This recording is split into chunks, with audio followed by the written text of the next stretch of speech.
Don't judge me until you know me. Don't underestimate me until you challenge me.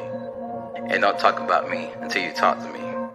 Or better yet, mind your business and stop minding mine. Yeah, I'm the topic of conversation. Circles talk about me. Yeah, I'm in rotation.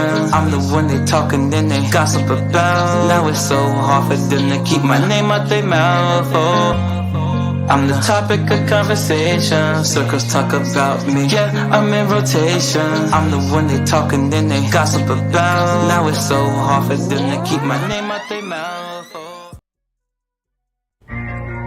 It's time for conversations. Who? What? How? Why? Don't judge me until you know me. Don't underestimate me until you challenge me. And don't talk about me until you talk to me. Or better yet, mind your business and stop minding mine. What will be today's conversation? Understanding viewpoints, educating, and stimulating discussions. It's time to connect to T-Horne, your host. It's time for conversations.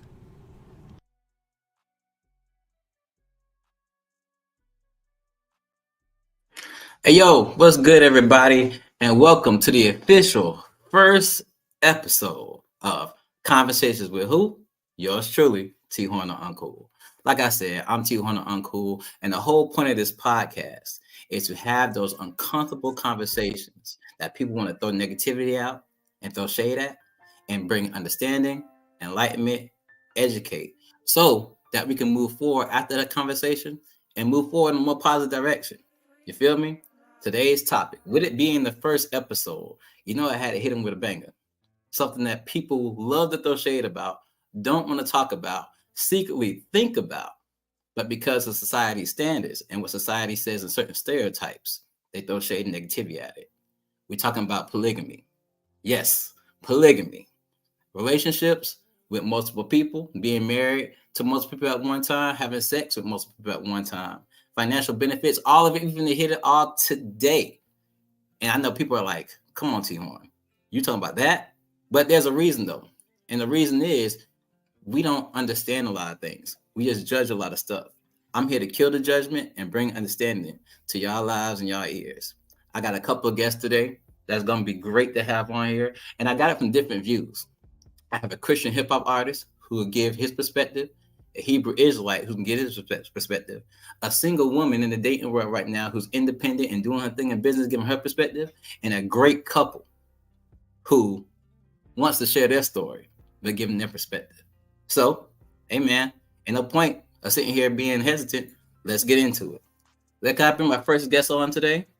And I believe that's going to be, let's bring on the couple, Lorenzo and Sabrina. Hey. What is up, y'all? What's going on, T? What's going on, T? Thank you for having us. No problem. I actually thank you guys for coming on because I know for a fact to even talk about a topic like this, it takes a lot of courage because you're live and for there's a lot of judgment. Yeah, a lot of people watching, from family members to friends to people that's going to judge y'all and this and that. But first of all, I want to thank y'all for having the courage to step on the show and things like that. But before we get into it, before I forget everything, let me let all the viewers know that in order to do this and bring this positive energy and have these conversations, it takes finances, it takes hard work and dedication, So if you could take some time and donate to the show's Cash App, money sign TDA Uncool, stands for T da Uncool. Now, back to my guests, Lorenzo and Sabrina. So what made you guys want to do a show like this? Tell us a little bit about who you are, what you do, where you're from, so the viewers can understand a little bit more about you guys. Okay, well, I'm Sabrina. I'm originally from Florida. What made me want to do poly, basically, I was in a part of my dating life where I was single for a while. I was kind of tired of the ins and outs of everything, so I tried something new. I did join a Facebook group. I didn't know about lifestyle and poly before then, but this is how I got into the poly lifestyle off of a Facebook group. He's more in depth, so I will let him go. Okay, so I'm Lorenzo, originally from Milwaukee, Wisconsin. living in Jacksonville, Florida now. I mean, and the number one reason I became poly is because, I've been married several times. So, one of the big things I always look on, I like to look at stats. You look at the national average, like divorce rates it's near 50%, right? I've been there, bro. and after that, of that 50%, I mean, how many do you think is from adultery or from people cheating? Like, what percentage do you think it is?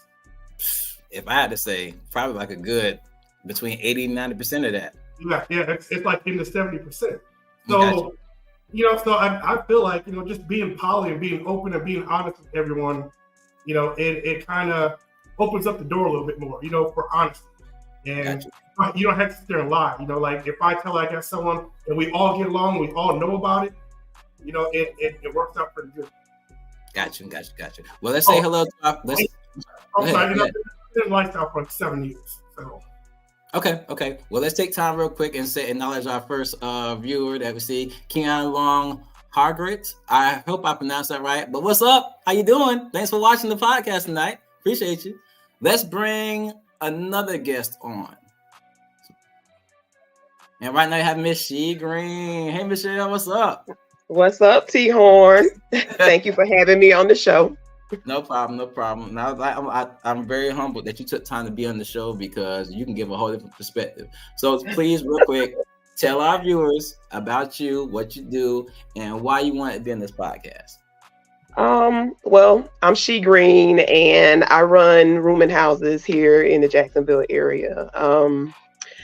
This particular topic piqued my interest as a single woman. In the dating scene, I get couples who hit on me all the time. I get approached by women. I say, "Oh my God, do they think I'm a stud?" Yeah. So, and actually, most people don't know that I had a marriage that was pretty much the whole polygamy lifestyle came up as a subject in a previous marriage that I had, and it pretty much was the icing on the cake for me that pretty much slammed the door on that. Because when it comes to marriage, I'm a little more on the traditional side. I just want me and mine, So nothing wrong with either of you. So it's all right. But yeah, so that's just a little about me. I don't know who Swaggy Fresh is, but appreciate the fire, bro. Appreciate it so much. Thank you. Let's bring our next guest on. And we got Prime, Optimus Prime on the track, y'all. So this is my friend Prime, gospel hip hop artist and everything. Prime, tell us a little bit about yourself and why you on the podcast today, bro. Let people know who you is and what you're about. Ray Smith, aka Prime, Christian gospel rap artist, and also president of a nonprofit rescuing our youth. I heard about the topic, man. You was chopping it up the other day, and I just want to give my little 2 cents, Ain't nothing wrong with that, bro. We need all different perspectives and stuff like that. So we might have some more guests attending later on. Yeah, we'll see what happens. But right now we're gonna rock with what we got. We got a good setup. You know what I'm saying? We can get some good viewpoint from this. So before we get started in the conversation, guys, let me go ahead and give the viewers, as you guys know, the guidelines on the conversation starters. The first thing we're gonna go over, I don't know how you guys are, how much history you guys know on the topic and stuff like that. But first thing I wanted to hit is the history and background of polygamy. I'm gonna be honest with you, I don't know nothing about that. But thanks for your honesty. Right. But I grew up in the Christian household and stuff like that. I've done studies where I've studied the Hebrew Israelite religion. I study Egyptology. I studied a lot of religious concepts, you know what I'm saying? And I've been through a lot of experiences in my lifetime. So though I've never practiced polygamy, I'm not even gonna front, being in a lifestyle where you're a highly sexual being and stuff like that, the thought has crossed his mind. So we can backtrack a little bit and try to figure out where this came from, why people think it's right, why people think it's wrong, and blah, blah, blah. You feel me? So the second thing we're gonna talk about is the benefits and the good things about polygamy. So listen, y'all gotta come correct now, especially my couple up there. I'll be talking about just the sex is good. You know what I'm saying? Gotta be more to it than that. It's just a bonus. Just a bonus. Say again? I said that's just the bonus. All right, there you go. Okay, so I know you come with that fire. I appreciate that, bro. Appreciate that.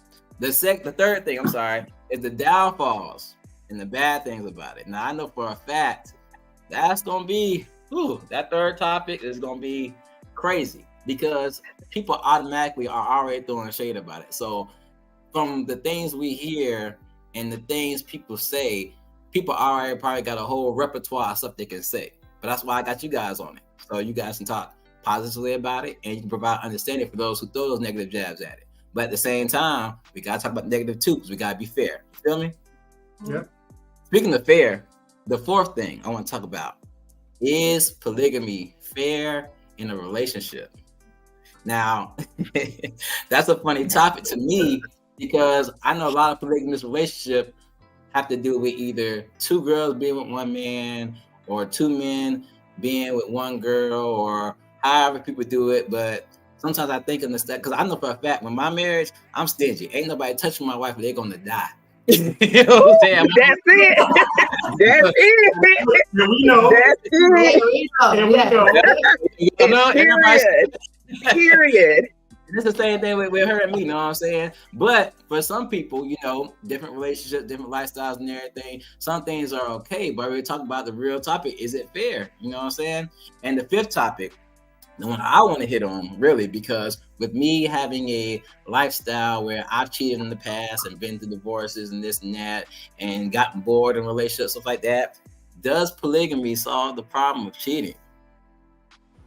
That's the one I really want to hit because of my flirtatious lifestyle back in the day, polygamy has crossed my mind because I feel like I couldn't get no relationships right. So I was like, maybe I just need to be a dude that got multiple women. Not but I was looking at it from a sexual standpoint. But I'm glad I got you guys on here to give more insight on that situation and everything, right? So with that being said, y'all ready? We're ready. Y'all sure? All right, let's get into it. As we gonna be. Let's go. That's cool. Let's get into it. So first thing, the history of polygamy. What do you guys know about it? From my standpoint, and I'm pretty sure Rick can say the same thing because me and Rick done a lot of shows and been to a lot of churches and everything together in the past, stuff like that and everything. And most I've heard about polygamy is back in like the Bible days. And I just want to let y'all know this. I don't want this conversation to be strictly a Bible conversation. Bible, logic, experiences, like Corey, Lorenzo said earlier, stats and all that stuff. All that needs to come into play because it's got to be a fair conversation where everybody can understand everybody's viewpoint. But I know for me, the first time I heard about polygamy was through the stories of the Bible. Like, certain kings and certain people having multiple wives. It goes back all the way with me. First thing I think about is Abraham. Abraham had a wife, and Rick, correct me if I'm wrong on this, but I believe it was Sarah that was Abraham's wife. Sarah, and there was another lady who I'm paraphrasing, y'all. Don't get me on the Bible, lingo and everything. I'm a little rusty, but I know that Abraham's wife couldn't have a child, or Abraham at the time didn't have enough faith in God for his wife to have a child. And he ended up getting married or being with someone else and having a child through her. So at the time he had two wives, one for childbirth and one because he was genuinely in love with her. Now I've heard other stories and stuff like that, but other people in the Bible and stuff like that. And even with me studying the Hebrew Israelite culture, I know that some Hebrew Israelites believe that it is man's God-given right for him to have multiple wives. And then there's the whole thing logistically where it says that's how it's supposed to be because women naturally outnumber men. And I'm paraphrasing. I've heard 3-1 and I've heard 7-1.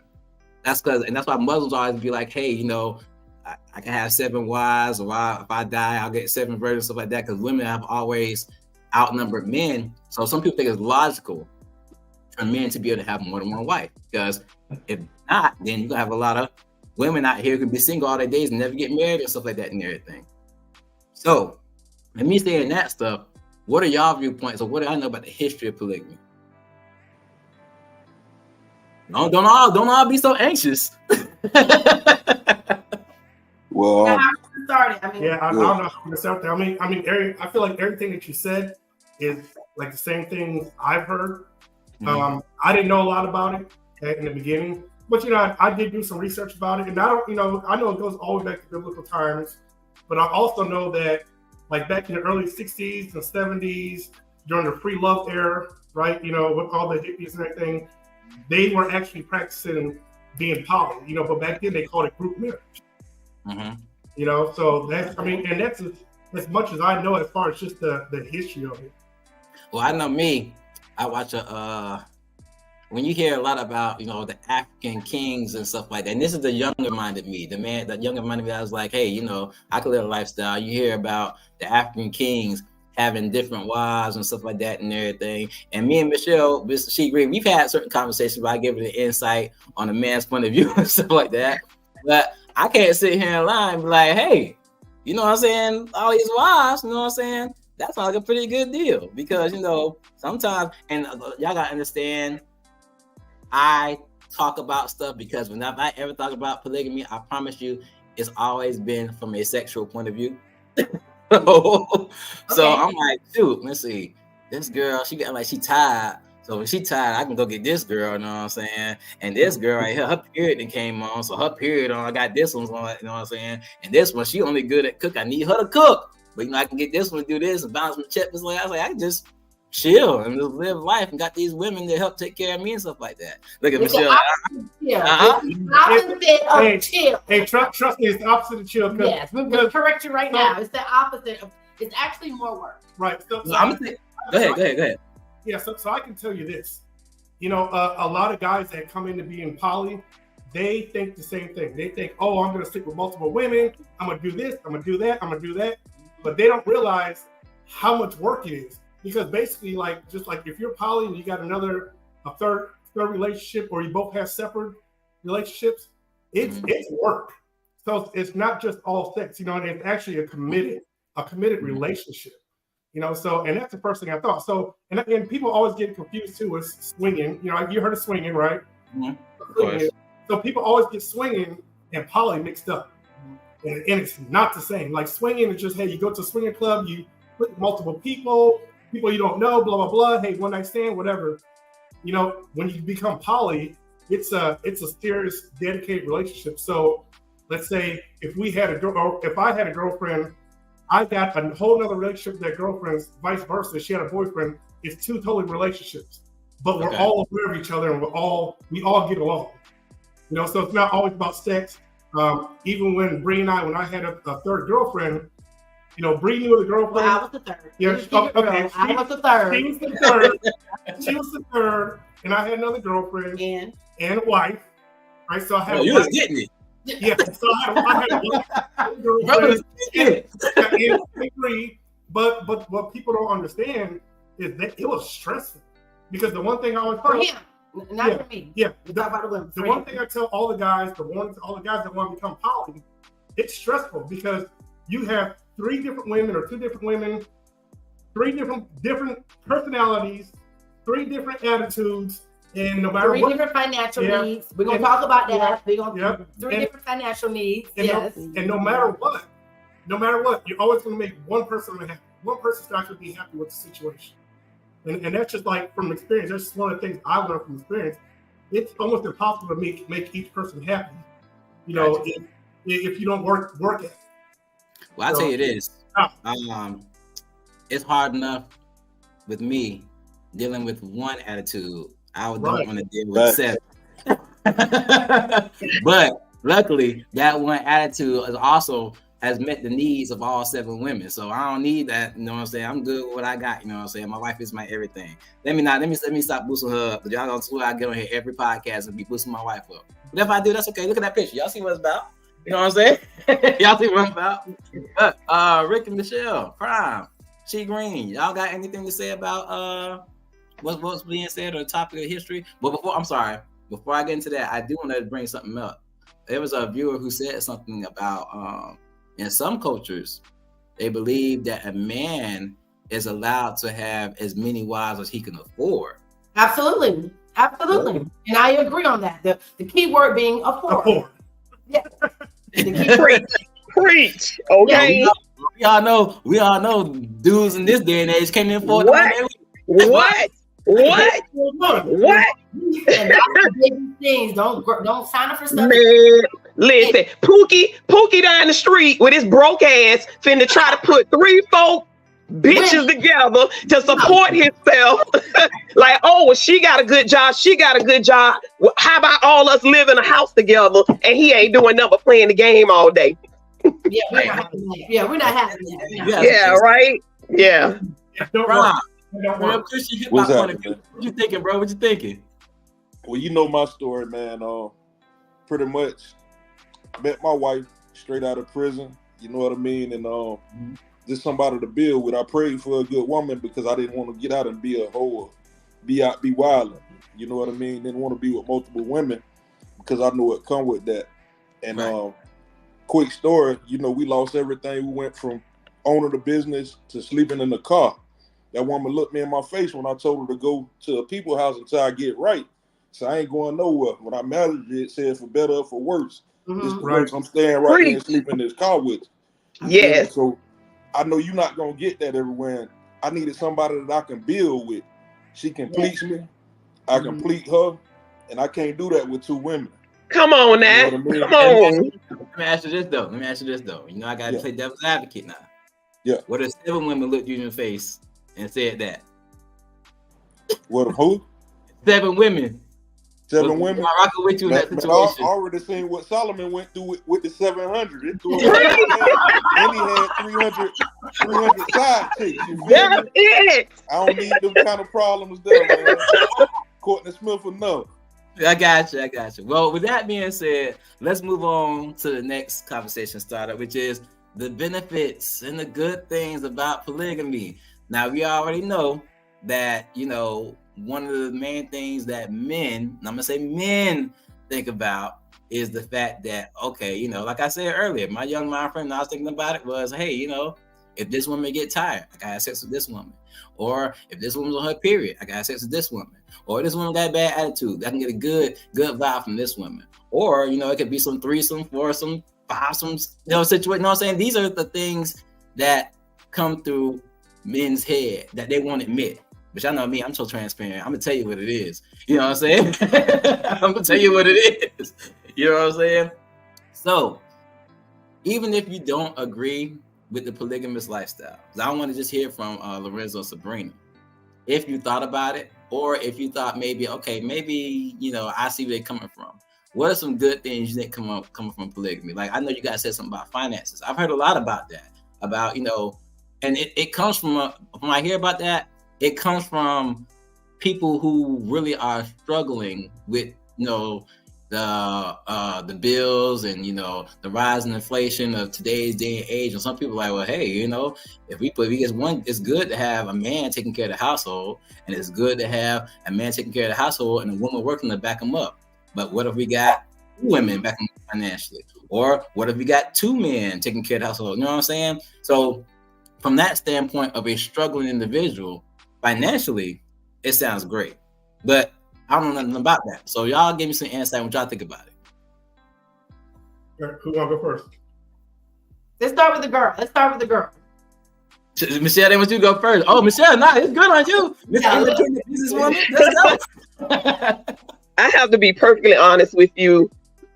Financially, poly offers no benefit to me at all. I stand financially strong and solid on my own. You know, I'm all about the power couple vibes, and I understand that there's, you know, probably financial security and strength with, you know, multiple people in a poly relationship.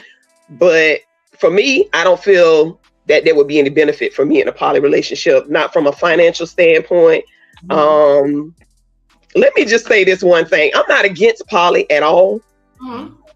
To me, poly while you are single is one thing. You wild out, you know, come off the top rope with as many people as you want to when you single. But for me, once you're talking about, yeah, you know, when you single, you can lay it low and spread it wide. You know what I'm saying? So, but when you're, but you got people hitting you up talking about come off the top rope or something now. I get that. But for me, when you're talking about marriage, and just to be perfectly honest, I feel like poly is a direct violation of the marital vows. Forsaking all others, keeping yourselves unto each other. I mean, you already done violated the marriage vows, so why do it within the bounds of a marriage? But that's another subject. But as far as the benefits, I do believe that there are a lot of significant benefits to poly for those who are financially struggling. You know, I have a homegirl from high school. She got 2 dudes. I'm talking about, man, they do good. She don't have to work. She drive what she want. They bring them paychecks home. They all live good. They live like kings and queens. And I love that for her. They're not married, but they just have this solid arrangement, this solid agreement that works for them, you know, and it's beautiful. It really is. That's just not my bag, but you know, I love the power couple vibe things, but they all invest together. You know, they do their thing. They do. So That's some good insight, and a very good insight for somebody who doesn't live the lifestyle, but can take time to be open-minded enough to see, okay, you know, maybe there is some positive. It's not for me, but I can see where people coming from on a positive standpoint. You know what I mean? Most definitely. Most definitely. Everybody else got anything to say on that topic? And we have to talk about finances, because even though I said finances and sexual stuff, I can honestly see where emotionally it could be a benefit too. But I'm talking about that in a minute. Anybody else want to give some insight? You know what? I would say one insight for me would be, and I know that's further down the road, but I think one of them would be like cutting down on cheating. You know, like it's kind of like, so if you're open with your partner and they're both aware of what they're doing, you know, like I think that's going to cut down on being lied to and being cheated on. Mm-hmm. I can honestly, that was for me. I never practiced it, but when I did, it did cross my mind. That was one of the reasons why, because I knew in my relationships, I naturally was a highly sexual person in my relationships, stuff like that. And my biggest problem was always in the beginning, the girls always about it.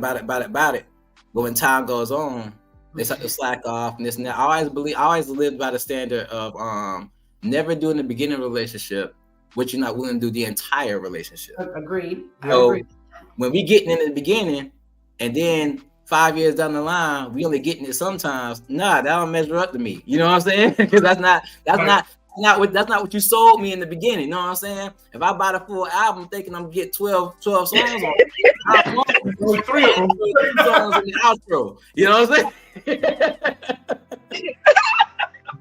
That's just what it is. You know what I'm saying? That's what it is.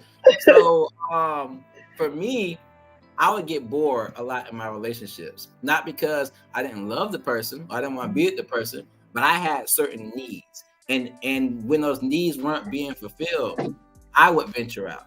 Because I'm not the type of person where I'd be like, hey, you know, you ain't doing this, so I'm gonna go find what I need.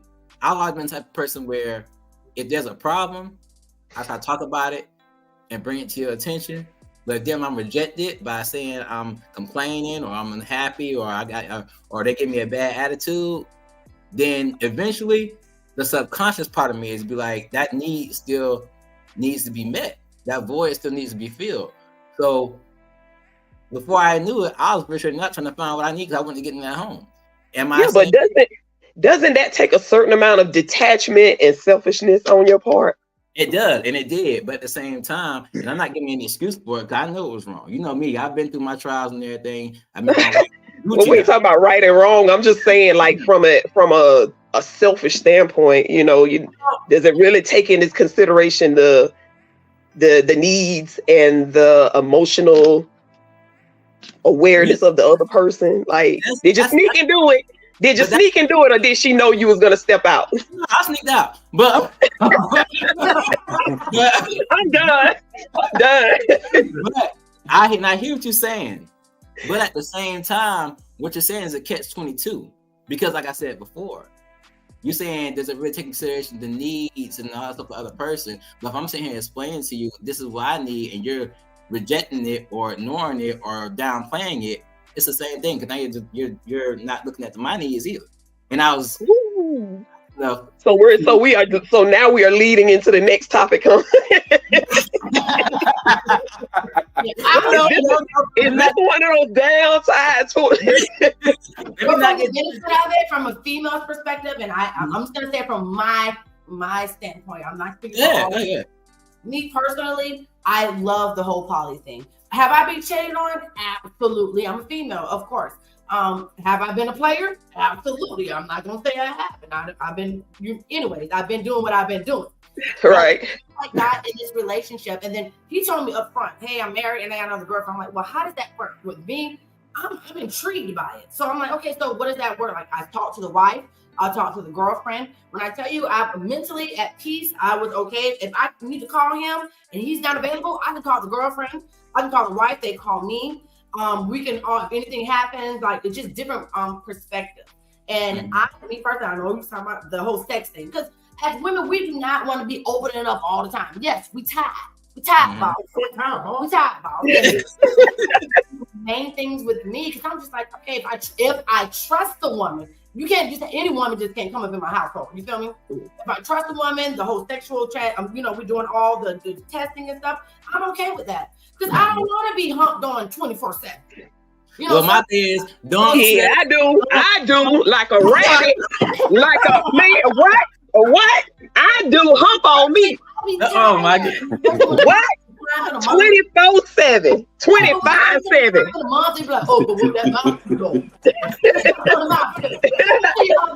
The girl said 25/7. I never heard that one. That's a lot of humping. I never heard that. Not bother me at all. It only bothers me if I don't want to get to another subject, but if I don't trust a woman, or if we're not on the same page, and I fuck with grown women, and then I don't have to be sexual. I don't have to be sexual with this woman. But if you're loving my man, like I love my man, and we're all together and we're doing our thing, I just feel like we're elevated. I've been elevated since I've been with him, since I've tried this poly thing. My whole family, we're super Christian. They are not agreeing with it. But maybe 3 years later, they love him. He treats me amazing. I mean, I do whatever. He treats my daughter amazing. I love his children. We're engaged now. We're engaged. Yeah. So it's just Congratulations. That's what's up. Of the benefits. We do got a lot of negative things, but I really, really don't mind that, because at the end of the day, I want to see them happy. And if when men are happy, they're gonna make their women happy. Yeah, that's the truth. That's the truth. That's the truth. You preaching. You preaching. I never take that. He does. I mean, caters me. You preaching. Yes, and I'm just doing like I'm his little princess, and that's what's a lot of things with the man. He has to give all the emotional, like if a man is not in touch with their emotions, don't do the poly stuff. Right. Mentally going different levels of different women, different trauma, different backgrounds and stuff like that. But if they're have their head straight, and then I personally feel they may get me in the comments, but I understand how a man is made and whatever. They're not even one. I mean, we're gonna vow it before God, but naturally. I don't feel, especially by looking in the Bible, and I see these kings and queens, and I'm preaching on them and all this stuff, and they have multiple. We only want one, but they have multiple wives. Sabrina. I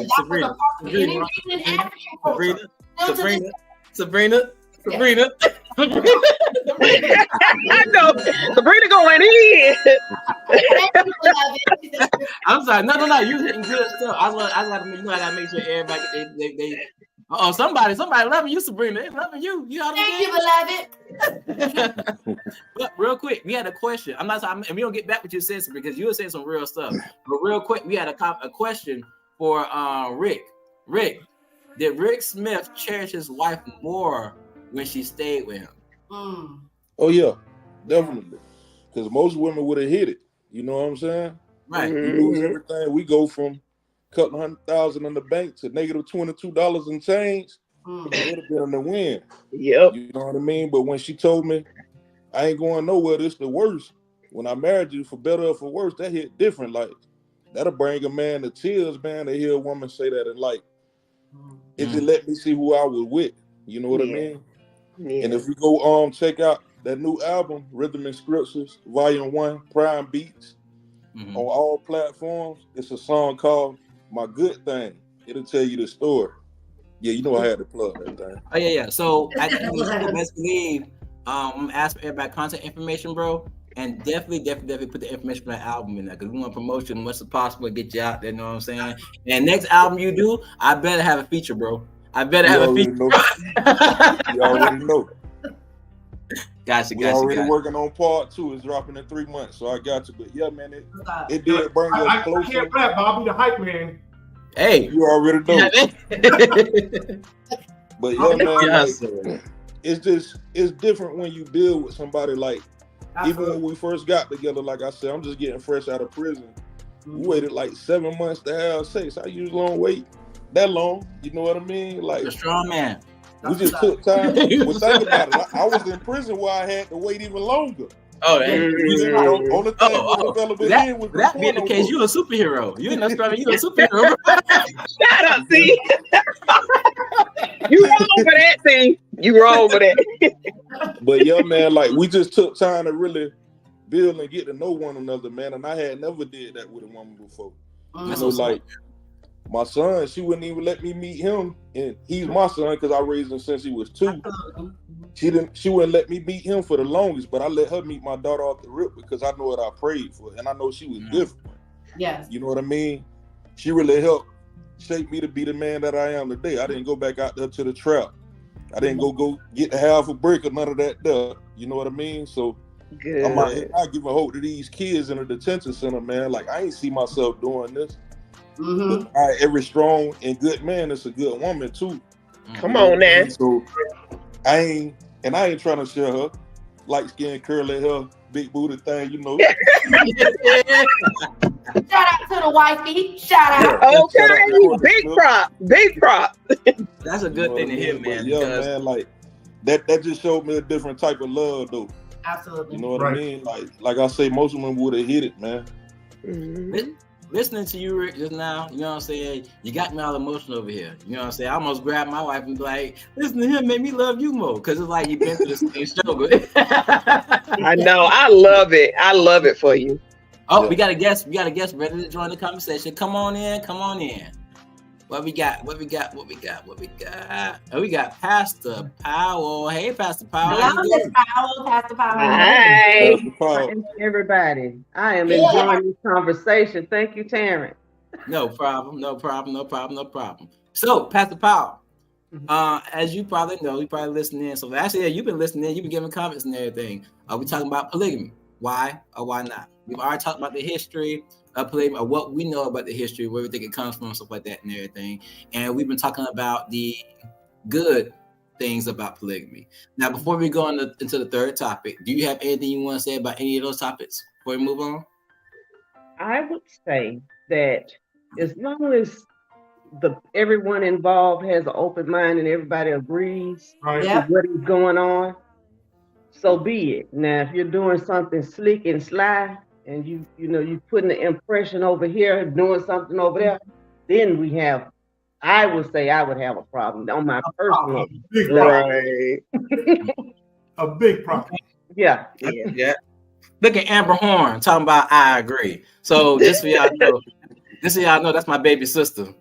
Hey, baby. But you cannot agree to nothing. Hey, Amber. Nothing, Amber. You don't agree to nothing. The big brother said you can't agree to nothing. I'm sorry, I'm being big brother, y'all. Forgive me. Yeah. Jumped on my little But with that being said, guys, let's move on to the topic I think will get a lot of people in trouble, make us look at things a little differently. What are the downfalls and the bad factors about polygamy? Let's get into it, y'all. I know for a fact that one thing comes to my mind, even if people have an agreement, like Pastor Powell said, and stuff like that and everything, and everybody's good, sometimes jealousy may play a big factor in that. Me personally, I know I'm a stingy and jealous dude. I told y'all how I feel about my wife. Can nobody touch her? Can I even look at her? A little short story. Me and my wife were walking in the convenience store one day. And my wife was looking nice, looking good and everything. We were going out, and this dude was just staring her down. And she laughed, and I think she got turned on a little bit because I immediately got in the dude's face, and I was like, yo, you can stop looking at my wife, bro. You can stop looking at my wife. You know what I'm saying? And then I turned around, and saw him trying to stare again, but when he saw me, he quickly turned around and walked out the store. And then my wife was sitting there smiling so hard. She gonna deny it. She right here next to me. She gonna deny it, but it's true. She was happy about it. It turned on. You know and now you gonna slap me in the head. With that being said, though, I know how I am about my wife. I know how she is about me. So, with it being a polygamous relationship, there's like so many ways for jealous factors to come in. You know what I'm saying? Maybe you're spending more time with this person. Maybe more lovey-dovey with this person. Maybe you're having more sex with this person. Maybe you talk or confide in one person more than the other. How do y'all feel about that? And what other bad factors can y'all think of when it comes to polygamy also? Man, I'll just say, for me, the biggest part is jealousy. I mean, because I've dealt with it. I mean, even before Sabrina, but it's just my wife and another girlfriend. I mean, the jealousy, ex-wife, the jealousy was just ridiculous. Because it's just like you said, they felt like sometimes they feel like I was doing more for the other than I was for the other one. Mm-hmm. You know what I mean? So that just kind of built some kind of jealousy amongst them. And that's what, and that just actually made them hate each other because they used to get along. And once that jealousy started kicking in, man, everything started going downhill. Yeah, it was a downhill thing. Not bad.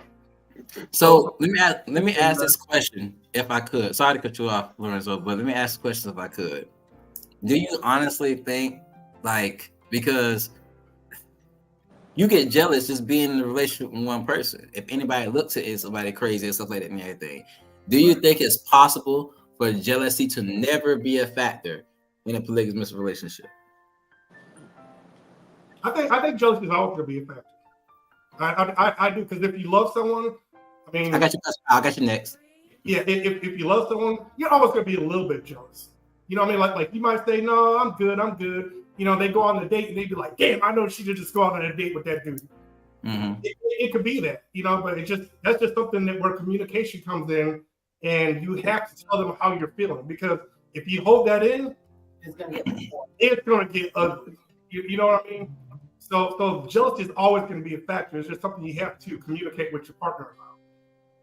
Beloved Schultz said jealousy is a self thing. And it could be, you know what I'm saying? Sometimes, I guess it depends on perspective. And perspective is a big thing. We're going to talk about all these conversations. Everybody's perspective is different. I agree, jealousy is a self thing. But sometimes there's some relationships that actually like jealousy. When my wife gets jealous of people talking to me or doing things to me, it makes me feel good. Because it makes me feel like, hey, oh, you really that into me? You know what I'm saying? So it's all about perspective. But sometimes jealousy can be a problem with being a self thing because of the simple fact that you haven't dealt with issues inside yourself, or you dealt with issues in the past. Issues and traumas are still affecting you. You know what I'm saying? But Pastor Paul, I want to hear your input too, guys. I know you had something to say. Go ahead. I'm sorry. Because coming from from my own perspective, when you know that you are a masterpiece, there's nobody else like you. Nowhere. Come on now. Why would you be so insecure and uncomfortable about another being that could never replace you? Right. I got you. So you got to get your mental correct. If you're gonna be in any relationship, why would you be in any relationship and you don't know, you can't even define yourself? Mm-hmm. Hey, that makes a lot of sense. But another thing, I'm glad I got Pastor Powell and I got Prime on here because, how can I say this the right way? As most of y'all know, when I first started doing my music, I started doing it as strictly Christian hip hop, and I started to branch out in order to reach more people than just Christians that doing music for the church and stuff like that. But my entire life, I grew up in the Christian household. I was a pastor's son, and I was raised to be a certain way, think certain things and stuff like that. Now, when I got older, I started studying the word for myself and coming into my own understanding and having my own relationship with God. But I still like to say this: in the Christian community, it's looked at as a negative factor because how can I say it? I'm trying to say it the right way because one thing I never want to do is be offensive to anyone. It's looked at as it's not right in God's sight. You're automatically judged because of people's perception of the scriptures and how they understand certain things, stuff like that. And a lot of people, I'm gonna say it out front, a lot of people don't really study the word from their own, and they just listen to everything because my pastor said this, or because they're paraphrasing stuff they heard, and they don't read the Bible line upon line, precept upon precept, get full understanding. Am I saying that in the Bible it promotes polygamy? No, I am not. But what I am saying is majority looks at polygamy as it's not about the abomination. That's more of the homosexual thing, but it's just wrong in God's sight. Adultery.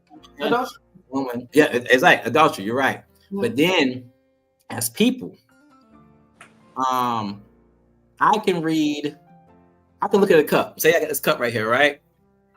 My cup. I'm drinking coffee from. And to me, this is a white cup, right?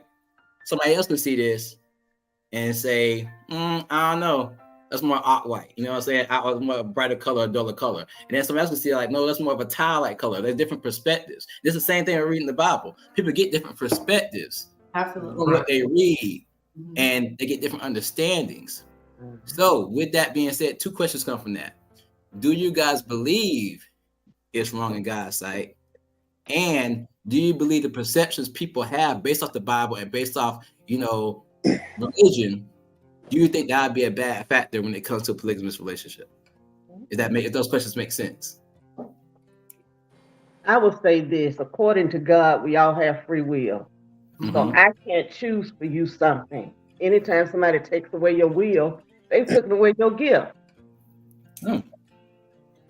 I've never heard that before. That's deep. That's really deep right there.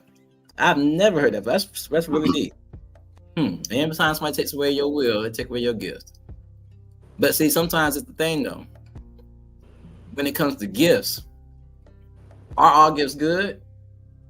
Because some gifts we get, can help lead to our downfall. Yeah. So I'm not saying this particular subject does. I'm just saying the whole thing of gifts in general. We all want gifts, but are all the gifts we get good for us? Yeah. Like, for example, you know what I'm saying? Say,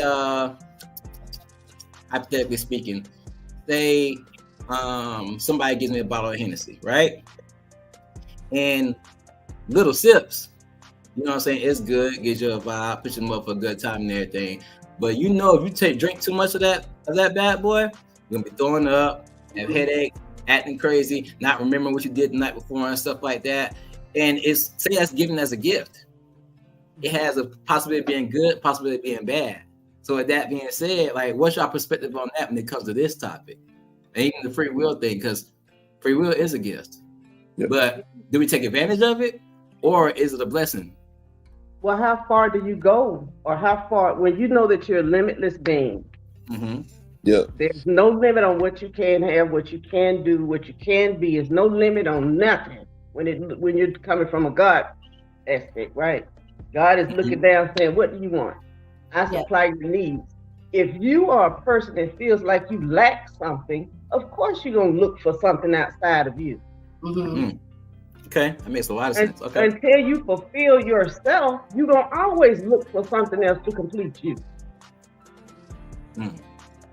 I know with me personally, and I want everybody else's insight too, but I know with me personally, there are a lot of things, and I promise you this is on topic, but there are a lot of things that changed in my lifestyle. The reason being is because when I was raised up a certain way in the church and everything, I was taught you had to be this certain type of way. And if you wasn't this way, you were wrong. But then that's for me hearing what everybody else saying and taking in what everybody else put upon me and living by everybody else's standards based on what they perceive from the Bible. But then when I started to study it for myself, my perception became different. And there are a lot of things I do that people will perceive as wrong, but in my spirit, I'm right about it. Because I studied it for myself and I got understanding, and I don't let nobody judge me based on what I do, because I'm not looking for your judgment. I'm looking for God to judge me. If me and God are okay with this, who are you to say anything else about it? You know what I mean? Mm-hmm. Yep. And just to give a little insight on it, Rick, you got anything to say as far as bad factors of polygamy or things you think would be basically downfalls?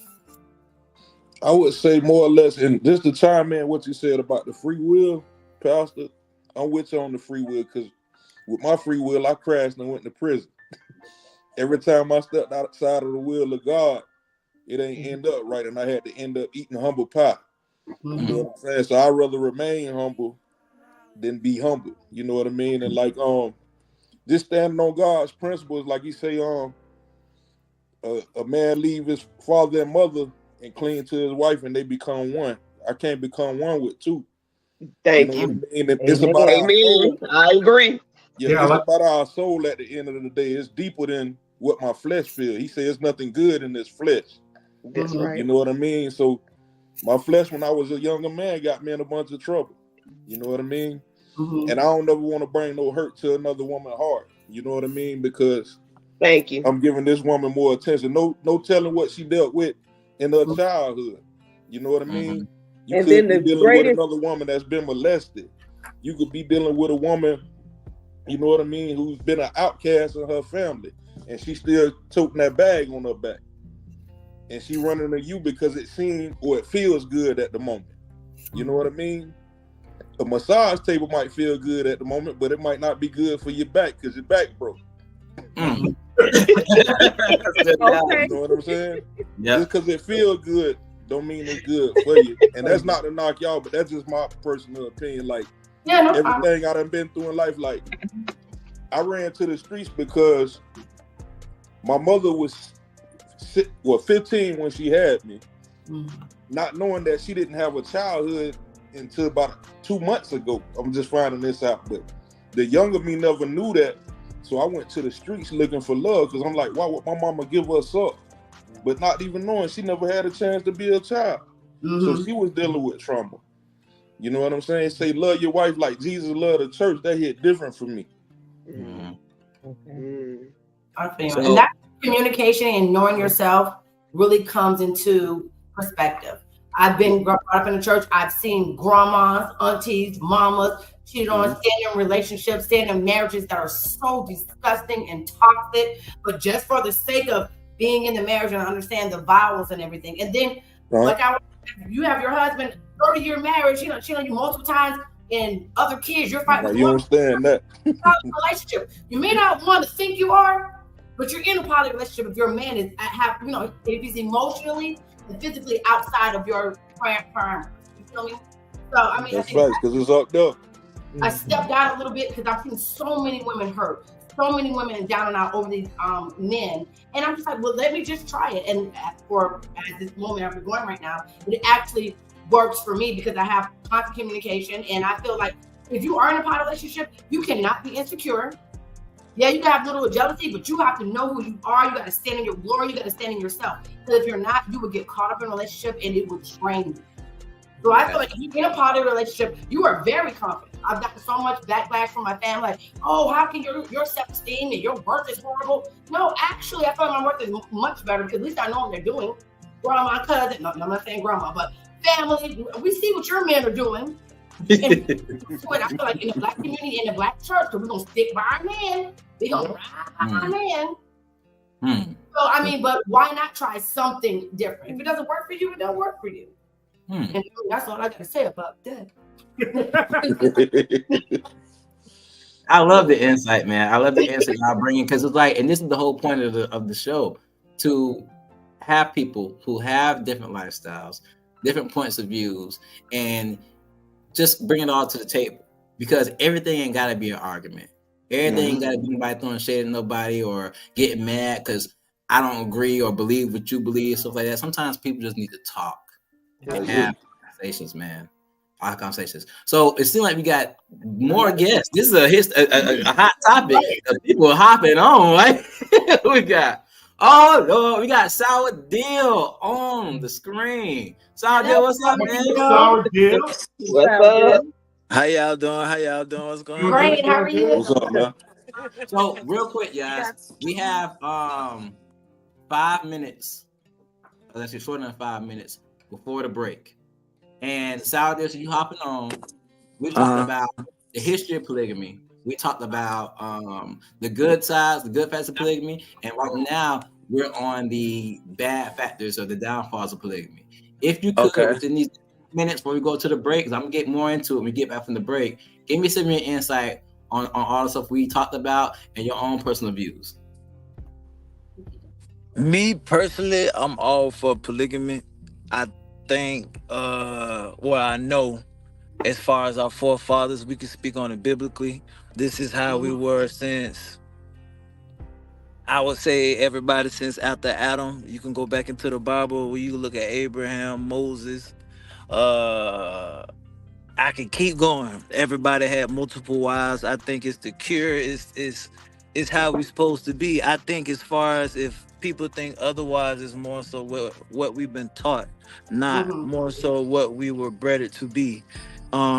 If people say they're Christians, if they say they're Muslims, if any religion, it all ties back to the same thing. I'm pretty sure we could first understand that we all come from Abraham. Abraham was promised more kids and stars in the sky. He was promised to be fruitful. We all know that he's our forefather, so I come from him. So I'm the seed of your father. So it's only in my blood to be polygamous. If one say they don't believe biblically, we could take it to naturally. We could take it to scientifically. The Bible tells us I can't have sexual interactions with my wife while she's on her period during that week's time. When she's pregnant 9 months out the year. 30 men can populate the earth. So that means I can't populate my seed. If you look at 1 Timothy chapter 2, verse 12, it says a woman can't put no authority over me. So if a woman tells me I can't spread my seed somewhere else, that sounds like she's trying to be my king. It don't make sense. So we go back to biblical, there's so many things that's in it. You go back to the book of Deuteronomy, it has laws on what to do if men choose to be polygamous. I'm not saying that you have to be, but it's our God-given right. There's stories in the book of Isaiah where he blessed men from the tribe of Judah. Well, y'all say Judah, I'm Hebrew, so I say Yahudah. He blessed men with 7 women. God blessed men with 7 women. So if he blessing me, and this is my God-given right, with all due respect, why will I let this woman tell me what I can't do? I live to make him happy, not her. You see what I'm saying? So it's just certain ways. The Bible tells me I made Adam, then Eve. You see what I'm saying? So I come first. You see what I'm saying? It's an order. The Most High is my only head. Then the Most High tells me that I am the head of my woman. He didn't say I'm the head of you and woman. He said I'm the head of man, and man is the head of woman. So there's an order to everything. You see what I'm saying? So to sum everything up, I'm fully polygamous. I couldn't even date a woman with all due respect and say, hey, I'm gonna marry you. You're gonna be the last woman I've been entwined to till I'm 100 years old. It just don't make sense. I can't fix my lips to say it. I'm all for it. Like, I'm 100%. I like that insight, bro. I like that insight. So real quick, guys. We're coming up on our break. As y'all see, we talking about polygamy. Why not? We got a lot of great insight, a lot of great opinions, a lot of great logic, a lot of great, history. We just getting into it, man. But we're gonna take a break. Guess y'all get refreshed. We can go to the next topic and stuff like that and everything. And let's just see what our sponsors got to say. This is Conversation with T-Horne da Uncool. Let's get into the break.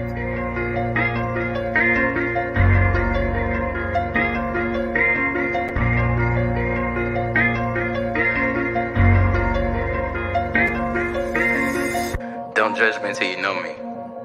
Don't underestimate me until you challenge me. And don't talk about me until you talk to me. Or better yet, mind your business and stop minding mine. Yeah, I'm the topic of conversation. Circles talk about me. Yeah, I'm in rotation. I'm the one they talk and then they gossip about. Now it's so hard for them to keep my name out their mouth. Oh, I'm the topic of conversation. Circles talk about me. Yeah, I'm in rotation. I'm the one they talk and then they gossip about. Now it's so hard for them to keep my name out their mouth. Oh.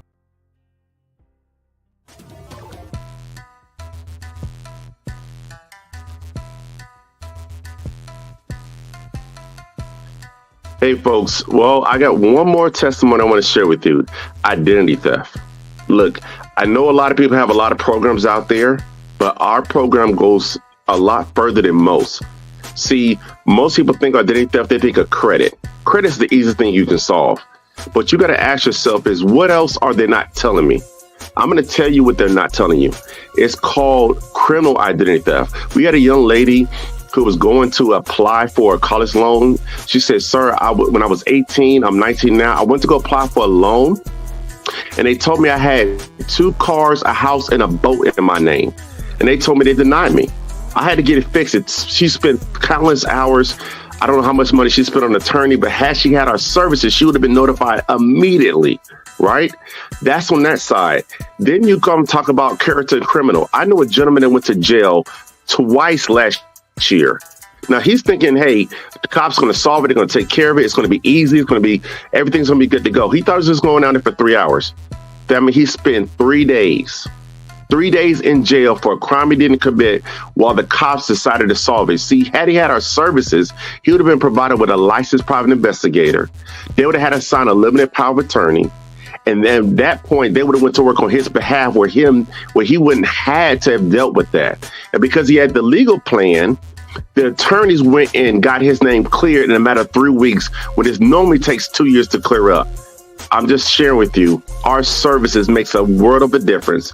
You don't have to feel vulnerable. And we're ranked number 1 by Forbes several years in a row. So if you're going to get something, you're going to spend your money, let's work with the best. With that being said, I appreciate y'all for listening to me.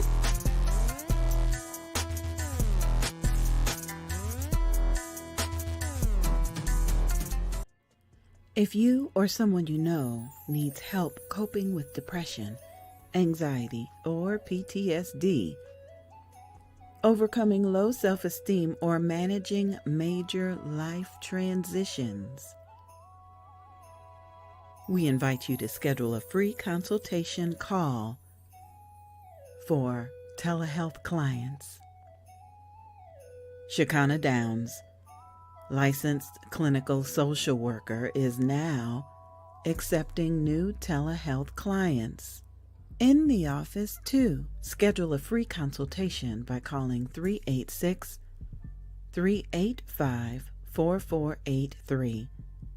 That's 386-385-4483. In the brand new Daytona Beach office as well. 50 to 60 minute individual therapy sessions and a variety of insurance plans are accepted. Couples therapy and coaching is coming soon. We invite you to log on to cjaqis.com. Schedule a free consultation by calling 386-385-4483. That's 386-385-4483. Angie B presents a book signing and meet and greet. Join us Saturday, April 27th, 2024 from 10 a.m. to 4 p.m. at the Best Western Plus in Kingsland, Georgia. Admission for attendees is free. Pre-order your lunch for only $15. Shop with vendors, purchase books and audiobooks, participate in our many writing workshops, enjoy networking, and so much more. A book signing and meet and greet takes place Saturday, April 27th, 2024 from 10 a.m. to 4 p.m. at 1375 Hospitality Avenue, Kingsland, Georgia. For vendor registration, call 407-914-6519. That's 407-914-6519. We look forward to seeing you there.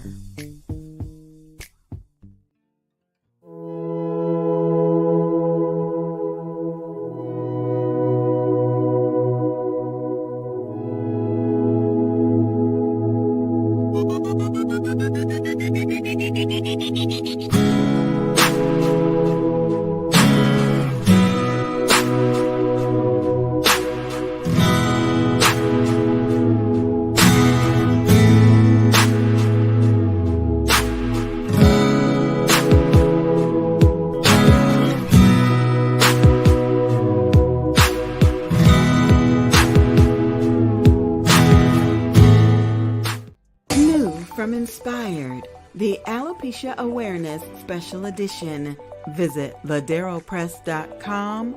9 brave souls share their alopecia journey in this Confinement Chronicles Special Edition. Online everywhere. Hashtag I refuse to stop being me.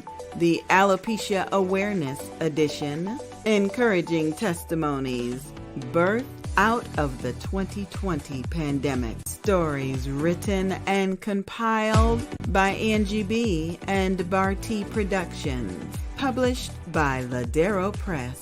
Inspired. Reading for the whole person.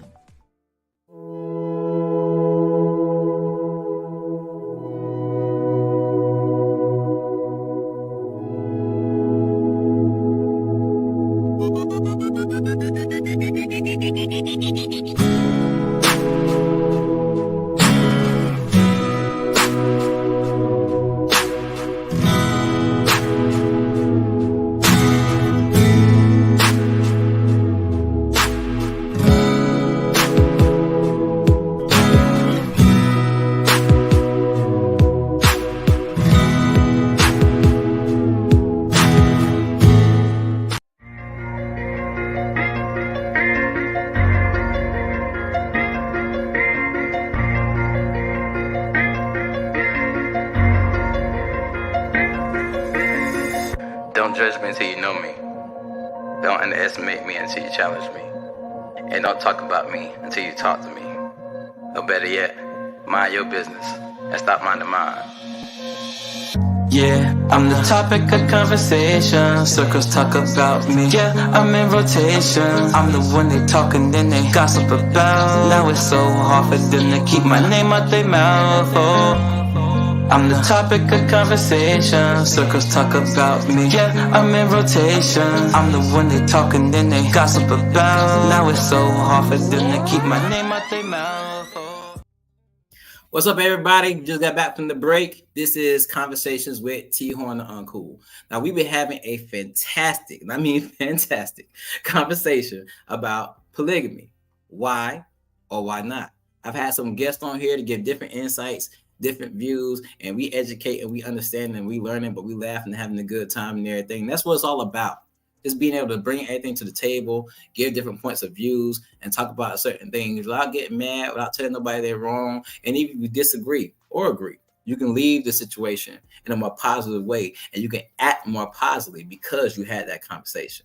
So let's get back to it. I like to bring all my guests back in because I know we all got something to say. Lorenzo, Sabrina, welcome back. She Green, welcome back. What's up? We're back. What's up, back.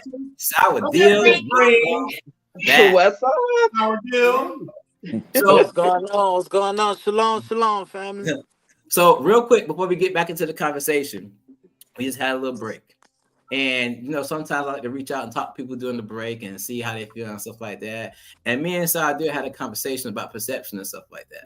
Now, you know, some things we may look differently on and stuff like that and everything. But I do feel like he made a positive point about perception. And I like that you guys to hear his perspective on it. So, Sadir, if you go ahead and give that insight to everybody else so they can get their comments and their opinions and views on it. Well, I heard when you said as far as perception, I do believe I agree with 50 what you said as what we just spoke. I do believe that people are due to their perception of the Bible, of the Torah, of the heart, of the sword, of course. Yeah. But perception doesn't change the fact. I don't agree that when you can't say freely, people have different perception and people are going to have different opinions of it, and they're going to follow different ways, and that's okay and that's not okay. Because if this, like you just said, if this cup sitting right here, you can look at this cup from this angle and I can look at it from this angle. That's two different perceptions. Doesn't change the fact that this is still right here in whatever manner that you look at it. So you can't say if somebody's on the other side of the world reading the James version and I'm reading it, and we finally link up and we have two different lives, two different principles, two different gods. That's incorrect. And that means we're not reading the source. We're not, you see, so it can't be that, everybody's going to it's in reading have a different way. That's incorrect. It's the same information. It's black and white. So that's my only opinion. So your perspective is more like for example, let's just say the law, right? If the law says don't steal or you're going to jail, that's a set law. Ain't no other way to see that. Nobody can't see it like, oh, don't steal or you go to jail. It can't say, oh, if I steal a little bit, you know what I'm saying? Or if, you know, I decide to steal and bring it back, it says don't steal, period. And that's understood straight up from everybody. No ifs, ands, or buts about it. You're coming more of a concept like that. Does that make sense? Am I understanding you? And you saying the aspect of how I read the Bible? No, the aspect of in the aspect of how you read the Bible. Well, there's like 7, 9 ways to read the Bible. So I understand that there's different ways to read the Bible. So I'm not saying you can read it in one different way, but the Bible is jot. It says it's jot. You can't add or take away. And there's no one word, there's no verse in that Bible that contradicts itself. If you can find tell me somebody that can show me something in that Bible contradict itself, then we'll talk about it. But there's nothing in the Bible that contradicts itself. So if it says it, that's what it is.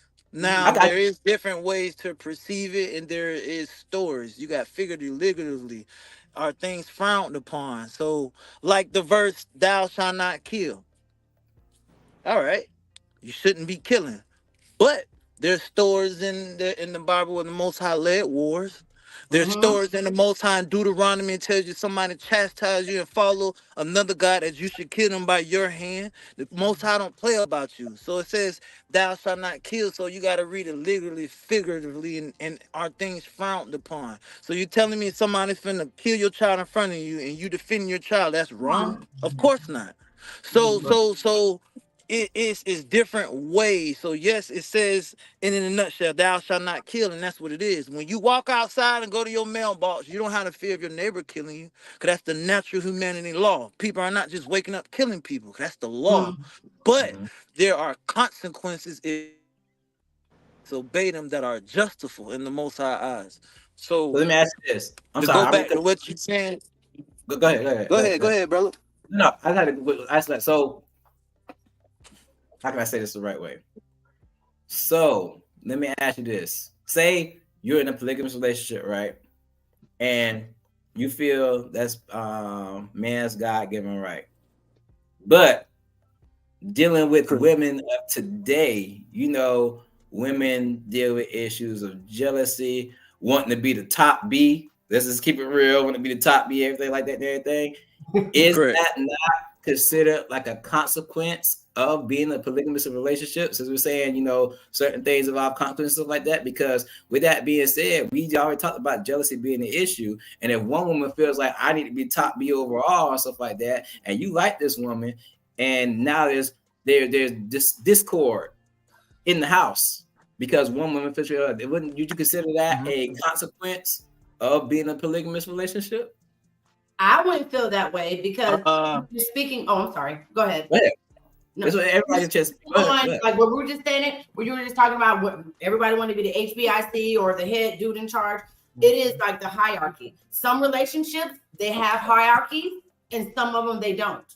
You know what I mean? That's why it's all on the individual base. Right. It's honestly it's different forms of poly, and it's how you guys set that poly relationship up. So like say when we get married, you know, like, if we have someone, you know, by far, you know, Bree's she's gonna be on the top.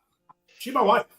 You know what I'm saying? And she's gonna come first before anything else, you know, before any other female.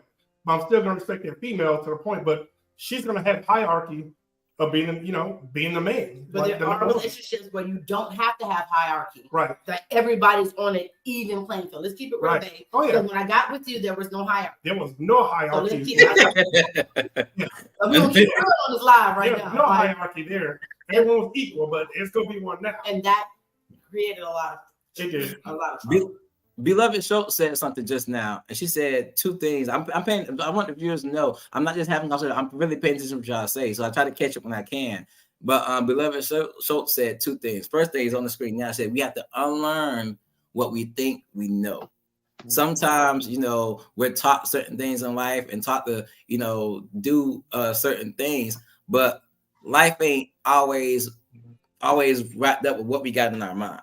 And sometimes we gotta open our mind and expand to different things. So I take that. And another thing she said was, she brought it back up, stop saying just men. Now, let me just clarify. I wasn't saying just men. I was speaking from a male perspective. So let's clarify that. Stop saying just men. Women need and want the same sexual activity. Every queen had concubines also. That's a fact. I didn't know that. That's some good knowledge. Queens had concubines. Sex is sex, just like the young lady on the panel said.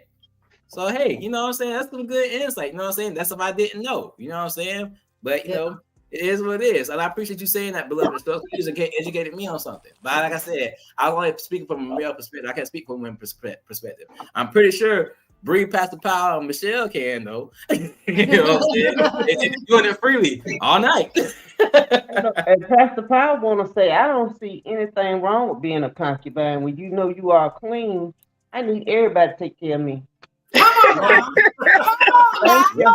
I deserve it. Thank you. What church are you in so we can go to church Sunday? I'm dead serious. I deserve this. This is what God put me on. Like, turn it around instead of looking at it from a male perspective. I am a queen, a gift, something beautiful, something very elaborate. Why would I not want everybody to know and feel my energy, my love, my being, my essence, myself? Why would I not want to give, pour into somebody something? Whether it's mentally, physically, financially, why would I not want to pour into that vessel? Right. Okay.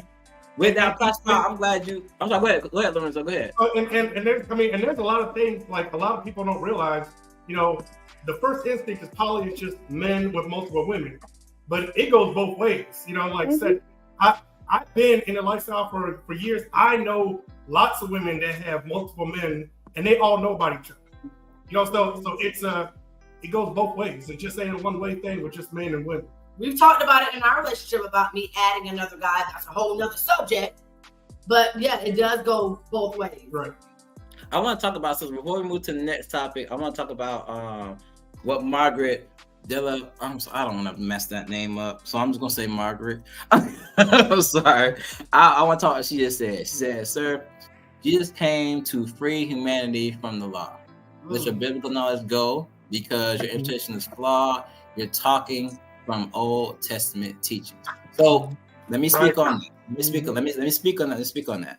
How can I say this? And this is from somebody who's been in the Christian faith, who's been in the Hebrew Israelite faith, who's studied Buddhism, Egyptology, like that. One thing about me, I studied a lot of religions. When I came out of Christianity, I wanted to find myself. So I did a lot of studying. I've been a Hebrew Israelite, you know what I'm saying? I've been a Christian, and I've done all that stuff and everything. So when that comment was made just now about Old Testament teachings, there's a lot of, and this is where perception comes into play. A lot of people say Jesus came to free humanity from the law. I'm gonna say it like this: when,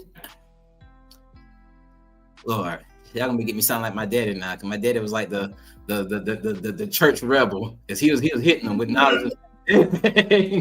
But and I want to say this the right way, because I definitely want to say nothing the wrong way to offend anybody or give out the wrong information.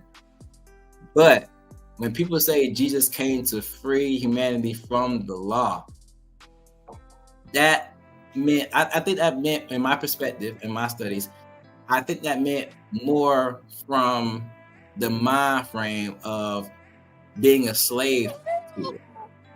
You still, is that nephew Ralph? Is that nephew? Yes, sir, that's him in the background. So I think the law, like for example, hey, the notice law, when I'm not talking, I try to mute my camera, man. Are you being a daddy over there? Ain't nothing wrong with that, bro. But I don't think people take in this perception. I'm not saying I'm right. I'm not saying people are wrong. But when they say Jesus came to free humanity from the law, I think it was the mindset of being a slave to it. Because the law didn't change. One thing God did say, I changed not. And it's like a contradictive to say like, oh, hey, yeah, I said this in the Old Testament, but now in the New Testament, I'm going to change up the whole game. You know what I'm saying? Can I interject, brother? Yeah, go ahead. Will you allow me to interject? May I please?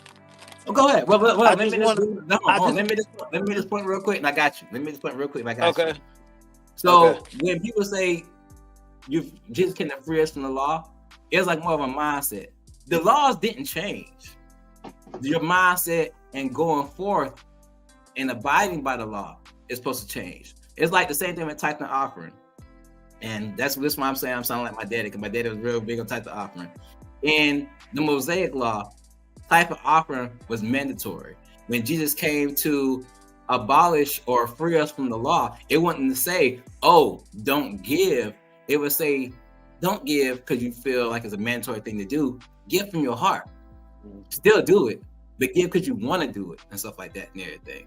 You know, I mean, because we got the whole thing about, and that's where it gets crazy, because I'm not gonna get too much in it, because we're gonna have another topic where we talk about the same book with different views.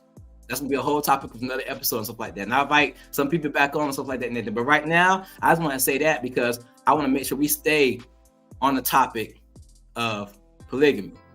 Okay. Can we do that? Can we do that? You do that. Yeah. I'm a church. I'm an old school church, but I get into it. But that's the thing, though. I don't want to do that because one thing I did learn when it comes to talk about the Bible, people want to battle stuff like the name and what the scriptures mean and everything, but they don't understand that if it's not a salvation issue, God was about saving His people. And we spend so much time battling each other about what the word says and this and that and everything, we forget the mission is to save people. And sometimes you got to be that preacher in the church. Sometimes you got that nigga on the street. It don't matter who you are, God gonna use you regardless. If you feel like you're a vessel to be used, God gonna use you. He used Noah. Noah was a drunk. I ain't gonna go into it. Y'all gonna make me preach. I ain't gonna go into it. Sour D, you wanna give your insight real quick so we can move on to the next subject? Go ahead, brother. I think you pretty much did it. I was just gonna pick it back off you, but go ahead. You let the law. Go ahead, brother. Gotcha. So let's go into our fourth topic and everything like that. Is polygamy fair? Is it fair in a relationship? I'm saying that because I hear a lot of stuff about, men having multiple wives and women having multiple husbands. And I just found out queens had concubines. I didn't know that. You know what I'm saying? Me too. But I just found that out. You learn new knowledge every day. But when it comes to the fairness of it, it seems to me that sometimes, majority of the times, it really seems like it's in the favor of one person and people are just agreeing to it to make another person happy. And I'm just saying from my point of view. Mm-hmm. So, I could be wrong. You know what I'm saying? But what are y'all views on if polygamy is fair in a relationship or not? We can start with the people pleasing. Are you saying people pleasing? Well, I say this, like for example, let's say a husband and wife are in a relationship, right? And the wife is not into polygamy, but she loves her husband so much that she'll do anything to please her husband. If her husband wants to, she don't love herself enough to say no. Right. Come on now. If that's how she feels. Come on now. Besides herself. If that's how she feels. But okay. I'm trying to hit this with all different variables so we can hit everything. You know what I'm saying? No, I'm just gonna go into it. What is everybody's views? Is it fair? You know what I'm saying? For the people who practice polygamy, or people who don't practice polygamy, overall, do you think it's a fair in relationships? Period. Fair on what perspective? Like fair on who's benefiting more? That's what you're trying to say? Fair on who's benefiting more, fair on people's emotions, fair on people's mental, fair on just in every aspect, even sexually. You know what I'm saying? I tell you what, like I do agree with the pastor, Because if that scenario was, if it's no, it's no. But I also feel like if both parties agree to that, I think it's 100% fair. Right. If they set their boundaries and they say, hey, look, you're allowed to have this person, and they set that rule, then I think it's totally fair. Right. Now, if they disagree with it and they force the issue, then that's going to be an unfair. Unfair. It's going to be advantage towards one person versus the other. Absolutely. And with us, it was unfair because when I got into this dynamic, we all agreed. This is what I'm trying. As women, we need to figure out what we want and we need to be very vocal about it. Once I got into it, then certain parties started feeling like, oh, I don't want to do this anymore. So, and that's when I'm just like, okay, so do you want to do it? Do you not want to do it? Because if I know you didn't want to do it, I would have never joined your dynamic. You understand what I'm saying? Mm-hmm. So that puts a lot of heartbreak on me because it's like, I want to be with a person, but now the person that he's with doesn't like me. And that's where the drama starts too, because people change their mind in the middle of it. But I'll let somebody else go and talk, because we can talk about that. We got a lot of you made a good point. You made a good point. People be with it in the beginning, and then later on down the line, they change their mind. And that's like what I said earlier about my thing I live by. Don't do nothing in the beginning of a relationship. You're not willing to do the entire relationship. Don't sign up and then later on, you know what I'm saying, you snatched it away and got every excuse of why I can't be what it was when you told me that's what it was going to be. Right. And that's the main thing that causes a lot of problems in relationships. Right. So, that's why, you can't give them too much. You can throw a little sauce on there, but don't give them the whole entree, you know what I'm saying? Because you give them the whole entree, then they go with the whole entree all the time. You know what I'm saying? If you don't give them the whole entree, now you want to give me samples, that ain't gonna work. You know what I'm saying? Or you want to change up the whole meal, that's not gonna work. You know what I'm saying? Oh, we got Prime back on here. All right, Prime, glad to have you back on. Let's say, how is they just kicked me off? It's a technical difficulty, but we gotta have you on here though. How is this any different than any other relationship? So that's a good question. Multiple people, a number marriage. Here we go. That's what the difference is. It's a whole nother. That's power. What you got? I want to ask the men: when you're dealing with a woman, are you not dealing with multiple characters? Oh my God! Yes. Yes. I'm glad a woman said that. Because we come from every angle, coming from everywhere. To me, my opinion, that's the main reason why we need to be polygamous, just because of that right there. Explain. Go into detail. Tell me what you say. Cause I can say, like, in dealing with women, 1 minute you got somebody who's all lovey-dovey with you. Then the next minute you got somebody who be into himself. The next person you got somebody mad for no reason. Then the next person you got this sexual deviant. The next reason you got this person that's I don't feel like it. And this and that. Well, that's stressful. It is. It is. It's my opinion. You just gotta pick it, mother, loving quick. All right. Saladil, go ahead and give your insight. You're right. I agree with you, Sabrina. Saladil, give your insight, bro. So this is my opinion. All right. I think the main problem is that men don't understand who they are. When I say that, I mean like my fellow kings, my fellow gods that walk on this earth, lowercase g, of course, my fellow gods, my kings. And when I say gods, I'm talking about Psalms 86:6. You know what I'm saying? Us gods, lowercase g. We don't know our power and our potential. Once I let, and when we speak on a woman, I'm going to speak everything that I say biblically, a helpmate. Once I let my helpmate tell me that I can't have or receive or then for add unto another helpmate, she's exerting authority over me. If you let the variables say, well, if she's okay with it, if I'm okay with it. So I'm going to let a woman tell me what I'm okay with me doing as a man. That don't sound like I'm a man. You see what I'm saying? It's the thing about us, we are logical creatures. We think logically. Women are emotionally. It's how they were designed and how we were designed.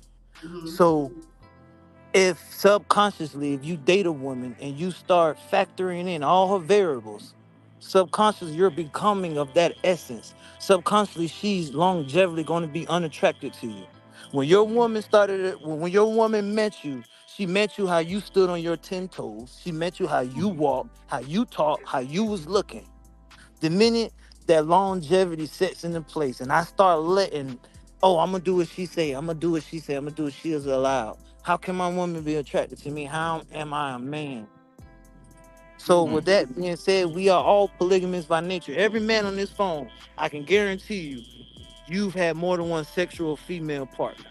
That lets me know that you are polygamous by nature. One woman did not suffice, so therefore you then went on to another. Because if one woman would suffice, you would be with her. So when we go off biblical tendencies, we can go to biblical. A woman was only made for one man her whole entire life. Period. We could take it back to the book of Deuteronomy and Leviticus. She was only made for one man her whole entire life. When the Bible speaks on men, it speaks on men. That's not fair. Exactly.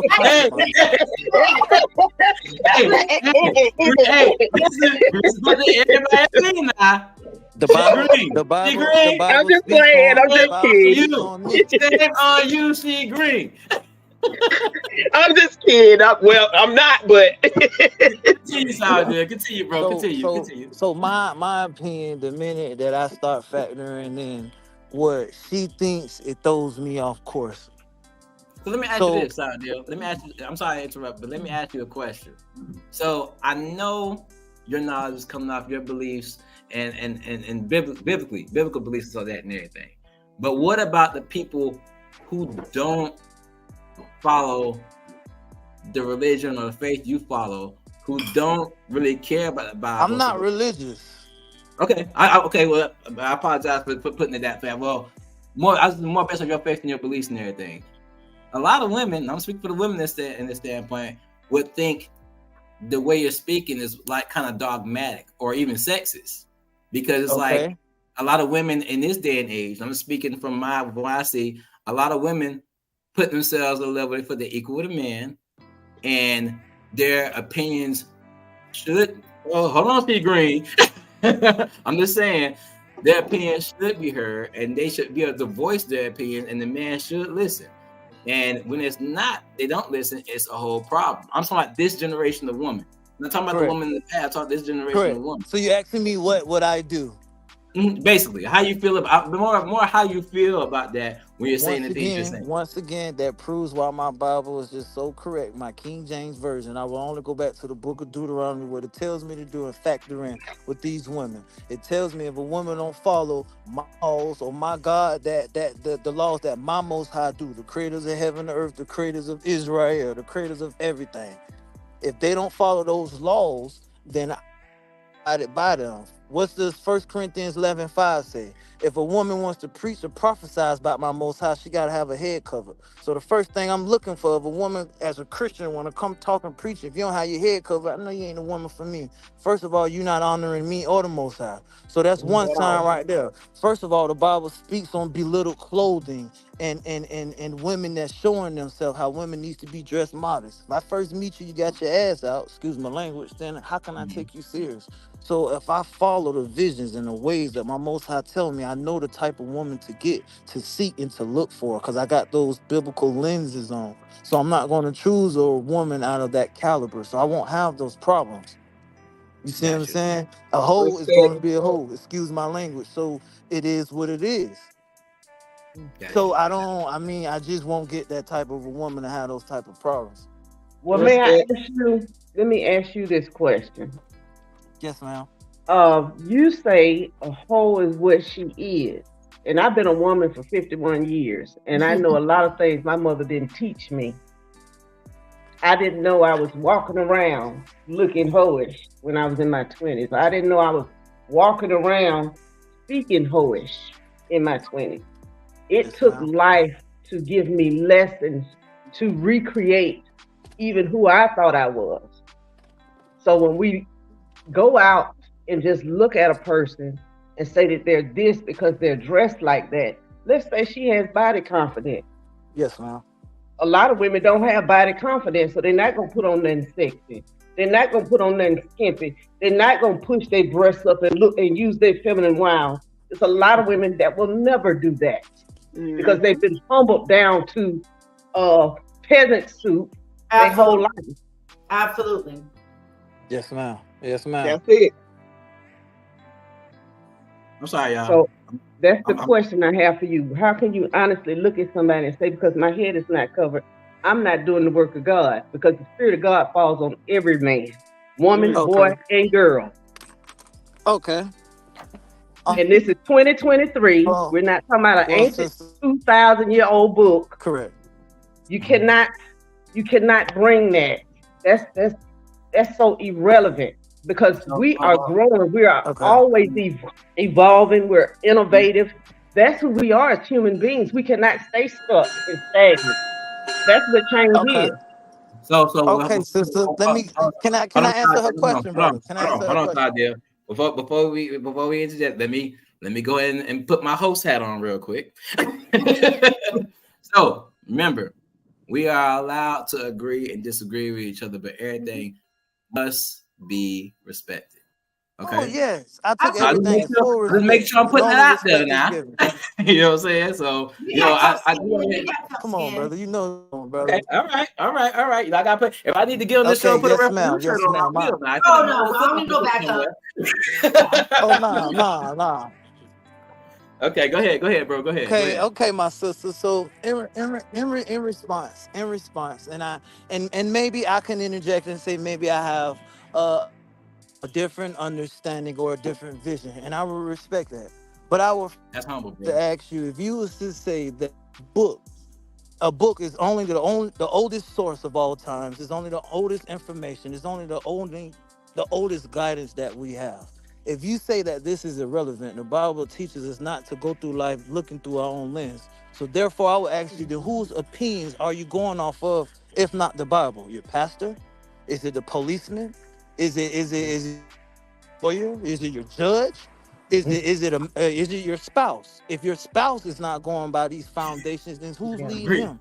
So when you say something is irrelevant, when you take his word out and you say his word is irrelevant, it's showing me that, and it's only, and I don't blame you, sister, because it's only what you've been taught. You've been raised in this European country, unless you've been raised outside of the USA. I'm not trying to disrespect where you're from, but if you have, you've been raised under the European doctrine, so I don't blame you.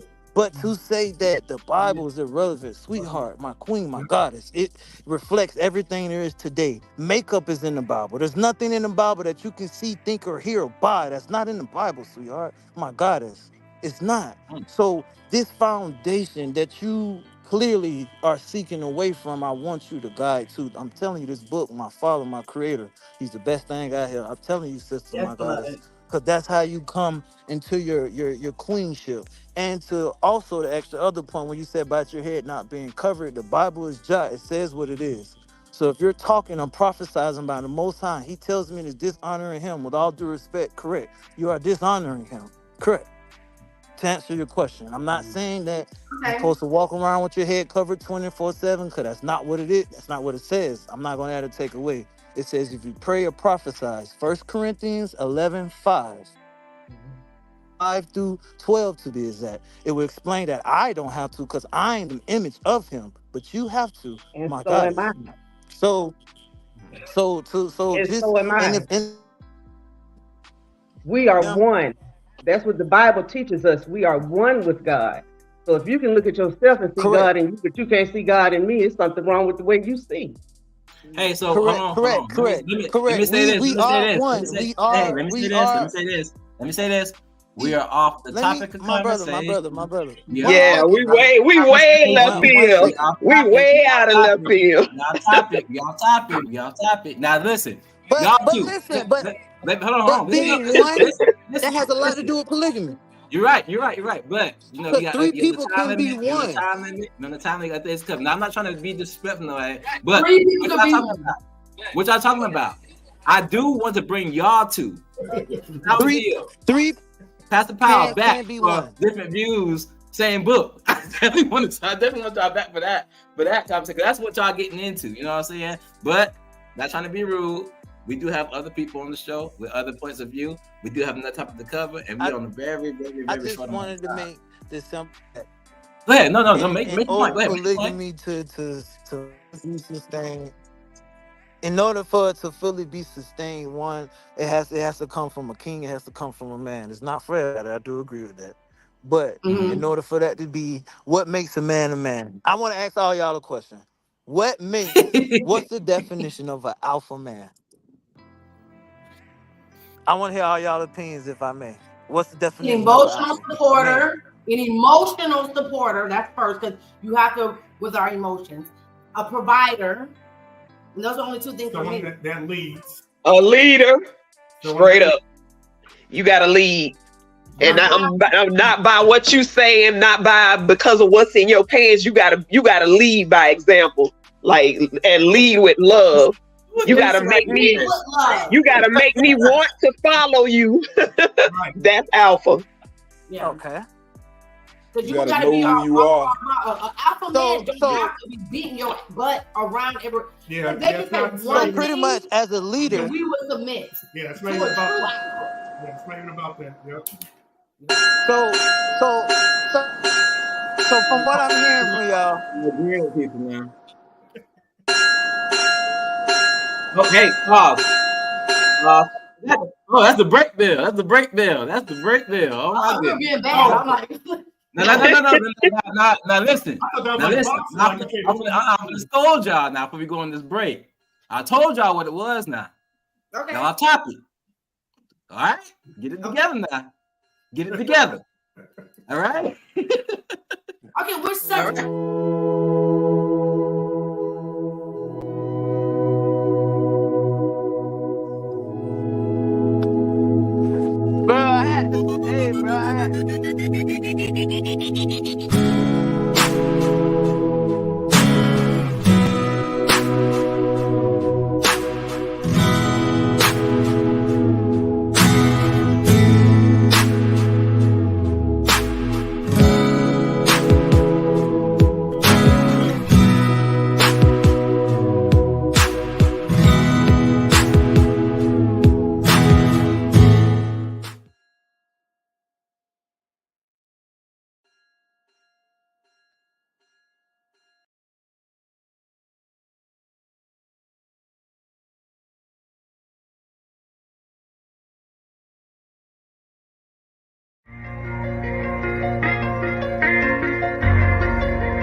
Don't judge me until you know me. Don't underestimate me until you challenge me. And don't talk about me until you talk to me. Or better yet, mind your business and stop minding mine. Yeah, I'm the topic of conversation. Circles talk about me. Yeah, I'm in rotation. I'm the one they talk and then they gossip about. Now it's so hard for them to keep my name out their mouth. Oh, I'm the topic of conversation. Circles talk about me. Yeah, I'm in rotation. I'm the one they talk and then they gossip about. Now it's so hard for them to keep my name out their mouth. Oh.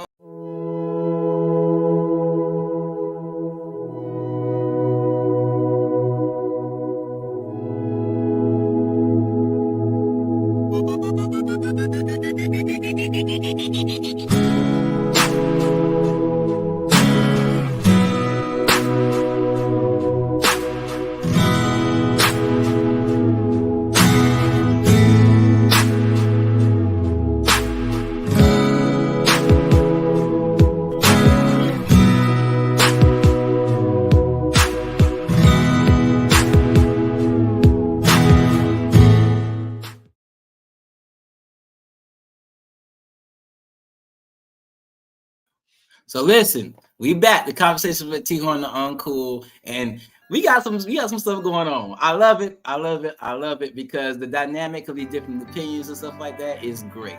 It's honestly making the show more exciting, and it's obviously you get to see how passionate people are about their point of views and their opinions. But we gotta remember, guys, we gotta respect everybody's opinion, and we have to stay on topic. So if I could, please bring on my guest back. Because we got 15 minutes left in the show, and we got one more topic to hit, and we're getting all back into it.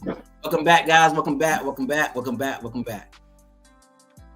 So we got two set guests. I'm gonna just set these ground rules. I went and got something. Y'all better get it together now. Y'all better get it together. We're just letting everybody get it together. Don't get it time. Okay, that part. I like that. I like the strap.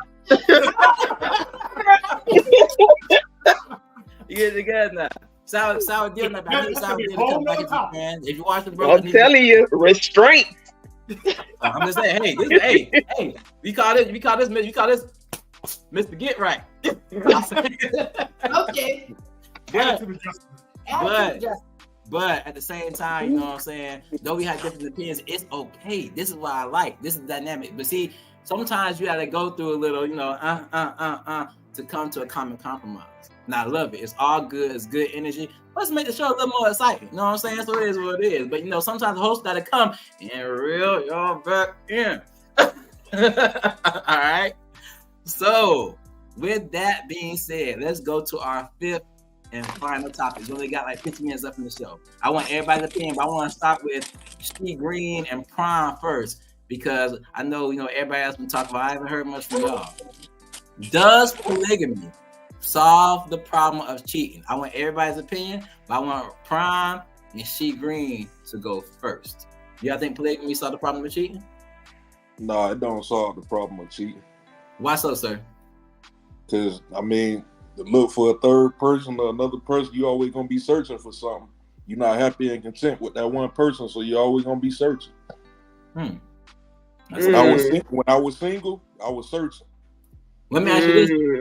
Some people, because even in my mindset, everybody know I love my wife. I gotta say that like 1,000 times on the show, so forgive me. That's one thing y'all can hear. I love my wife. But before I met my wife, like I told y'all, I've considered polygamy because I lived a lifestyle, even though I would be married or in a good relationship, there would always be voids that these women didn't fill. And when I would come to them about these voids being filled, they were never filled. So I would end up going to different women and get needs fulfilled because in my mindset at the time, I believed that no woman could fulfill all my needs. Yeah. That's what I believed. It changed when I got married to my wife, and we may not agree all the time, and we have our issues as marriages, relationships do. But until I met my wife, that's when I felt like I finally had some completion. You know what I'm saying? As far as my needs fulfilled and stuff like that. So I agree with that. But at the same time, I remember my old mind frame, and everybody's not gonna meet the woman I met in my wife. Everybody's gonna meet the woman you met in your wife. You know what I'm saying? Everybody's not gonna find a person that completes them.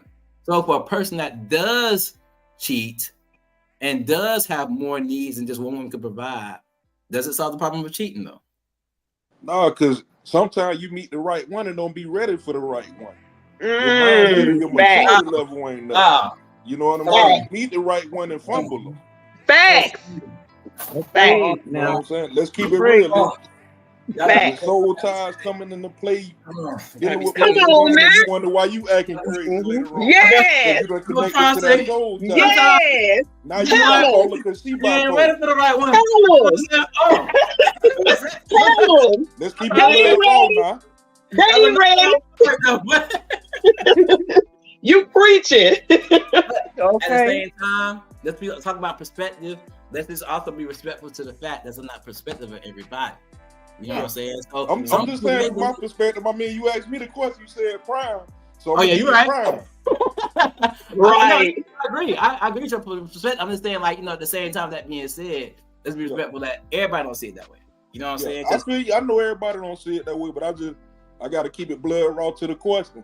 I ain't finna sugarcoat it. I can't water it down. I don't even like my sweet tea not strong. You feel me? My Kool-Aid got to have the right amount of sugar in it. So I do want to get that conversation started. I do want to answer that question, but I still want to hear everybody's opinion about cheating. What you say? What you say about cheating?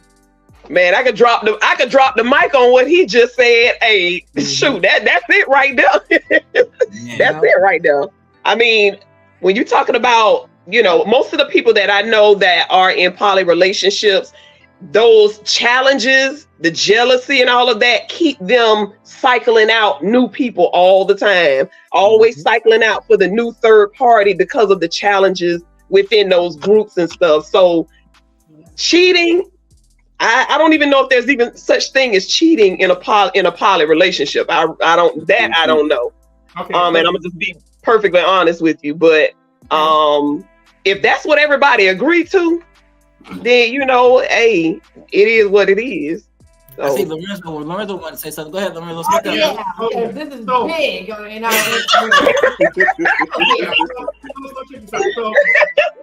There's always a misconception with cheating and poly. People say, "Oh, if you poly, you can't cheat." Oh, that's some bullshit. Yeah. Because the main thing about poly is everyone has to have trust and know what the other person is doing. Mm-hmm. It's all about trust. Whether you have, whether it's 3 people, whether it's 4 people, you gotta have that trust. And if you get that distrust, and like, let's say I sleep with someone else and she don't know about it, that's cheating. That's cheating. Mm. You know what I'm saying? That's cheating. Point blank and period.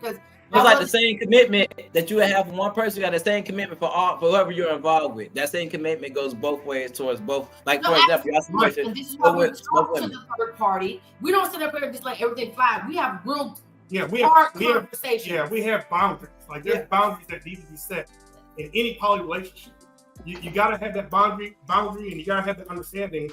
Hey, look, if you find a new partner or you want to go for a new partner, that has to be discussed amongst us, or that whoever's in that relationship. So you can definitely cheat and be a problem. You're definitely cheating. If he sleeps with another woman without me knowing, he's cheating. And then I'm gonna go crazy.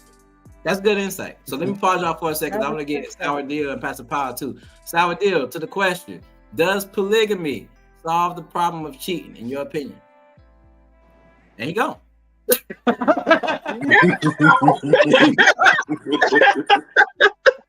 I mean, he hit the wrong button. All right, let's move on. The Pastor Powell. Pastor Powell, what do you think? Dang. She just gave me a whole new insight on. No, we don't talk about it. We're not doing that. So I never thought of it from that aspect. So I appreciate what you just taught me. No problem. And like I said, so many people get that confused. And we see it with everybody. Yeah, and like I said, when I said earlier, there's a difference between being poly and being a swinger. You know what I'm saying? Swingers sleep with everybody. Like, if you're swinging, there ain't no cheating and swinging because you just doing what the hell you want to do. Mm-hmm. Poly is all about a relationship with another person, whether you're married or whatever. It's a sex relationship with the other person that you're dealing with. So, okay, guys, let's put a pause on it for a second because I do want to hear that conversation started. I think it's a good question. And we're really short on time. The show is getting close to the end.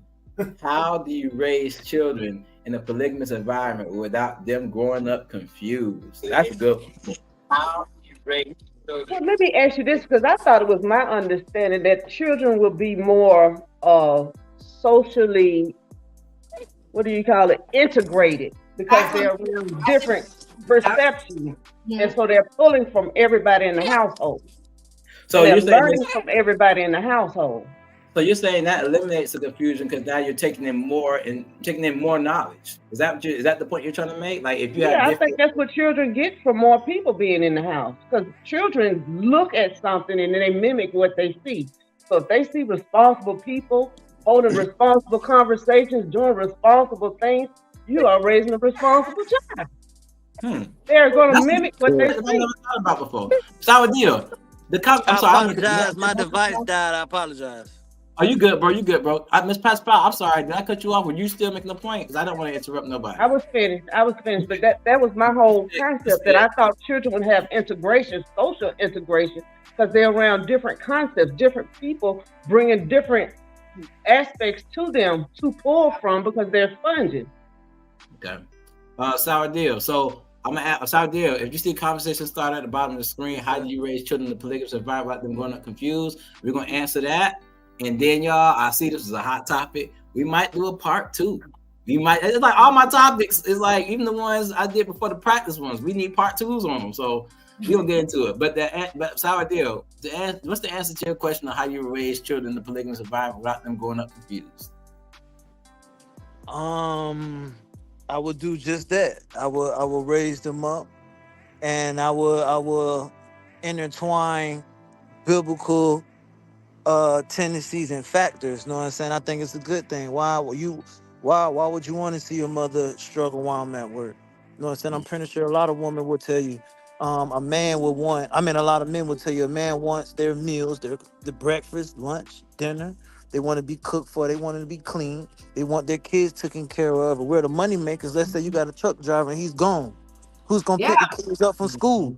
Who's gonna take them to soccer practice? Not telling if we got 4, 5, 6 kids, that's too much work. And me personally, oh, okay, that's good. That's a good viewpoint. And I want my woman to have enough energy for me to flip her at night. And in the most G-rated, I want her to have all the energy in the world for me to do this at night, and she's doing all that. That's unfair. That's almost too much for me to ask my woman to do. She needs to help me.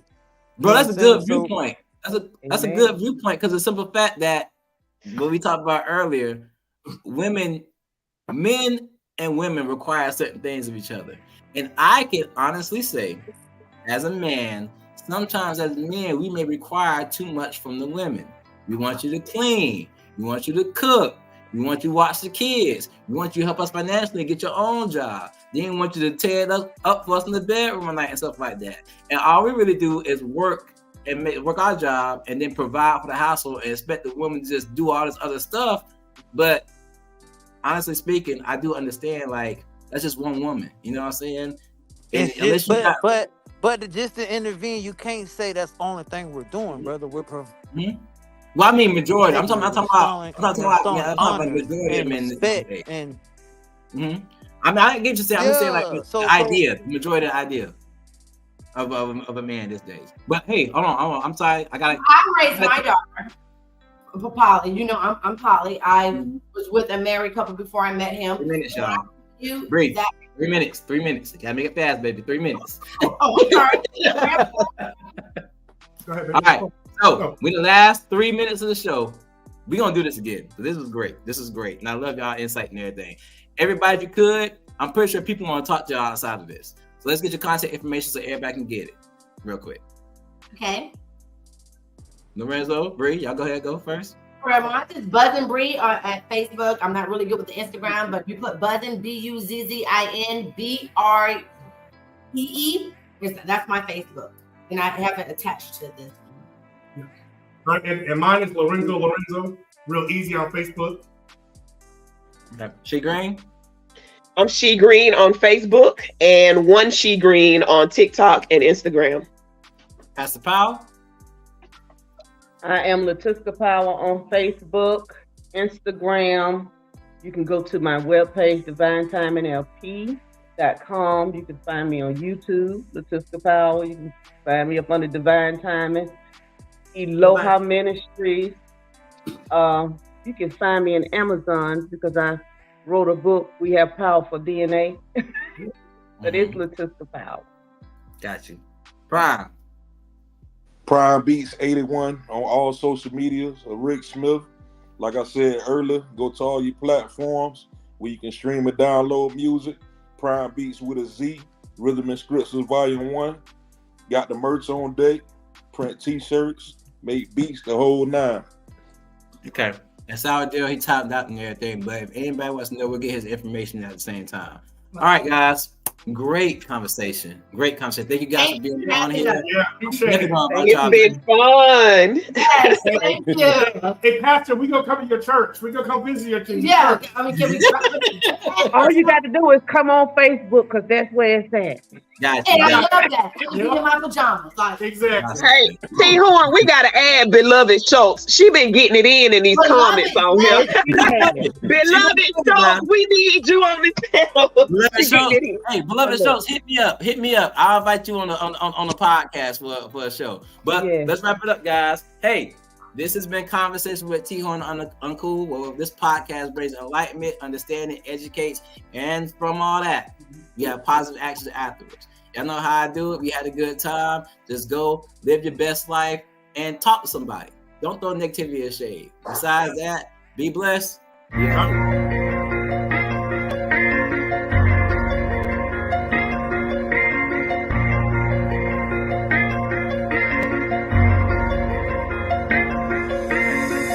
Don't judge me until you know me. Don't underestimate me until you challenge me. And don't talk about me until you talk to me. Or better yet, mind your business and stop minding mine. Yeah, I'm the topic of conversation. Circles talk about me. Yeah, I'm in rotation.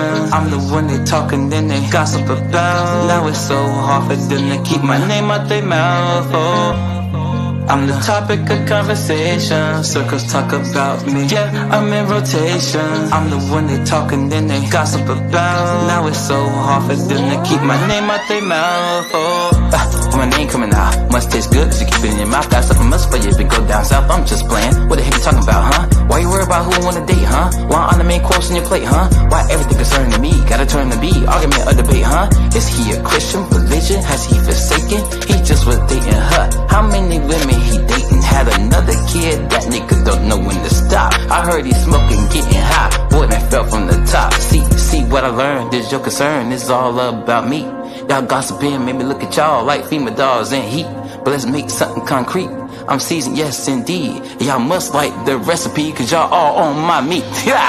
Yeah, I'm the topic of conversation. Circles talk about me. Yeah, I'm in rotation.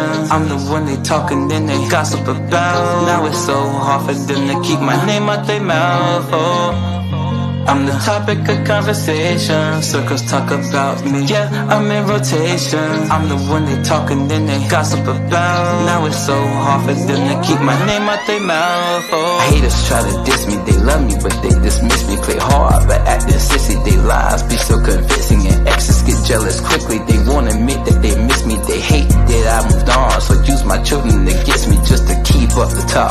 People peep on my wall just to keep tabs on my flaws, just to keep me fall. Doing everything they ask me, but that ain't enough. I'm on everybody's tongue and everybody on my jump. His rap career won't take off. That nigga ain't hard, he really soft. Try to see his page, but I'm blocked. He was living for Jesus, then he stopped. He get girls just to knock him off. He lies, the truth ain't what he taught. I be so close to popping off, but then I realize I don't give a fuck. Yeah, I'm the topic of conversation. Circles talk about me. Yeah, I'm in rotation. I'm the one they talk and then they gossip about. Now it's so hard for them to keep my name out their mouth. Oh, I'm the topic of conversation. Circles talk about me. Yeah, I'm in rotation. I'm the one they talk and then they gossip about. Now it's so hard for them to keep my name out their mouth. Oh, my whole life, I lived it based off of other people's opinions. They judge what I do, what I say, how I think, and I judge my whole life based off their interpretations. But now I got to the point where I realize my life is my own, and I'm the only one that can live it. So, if you got an opinion, keep it to yourself. I'ma live how I see fit. I'm the topic of conversations. Yeah, I'm in rotation.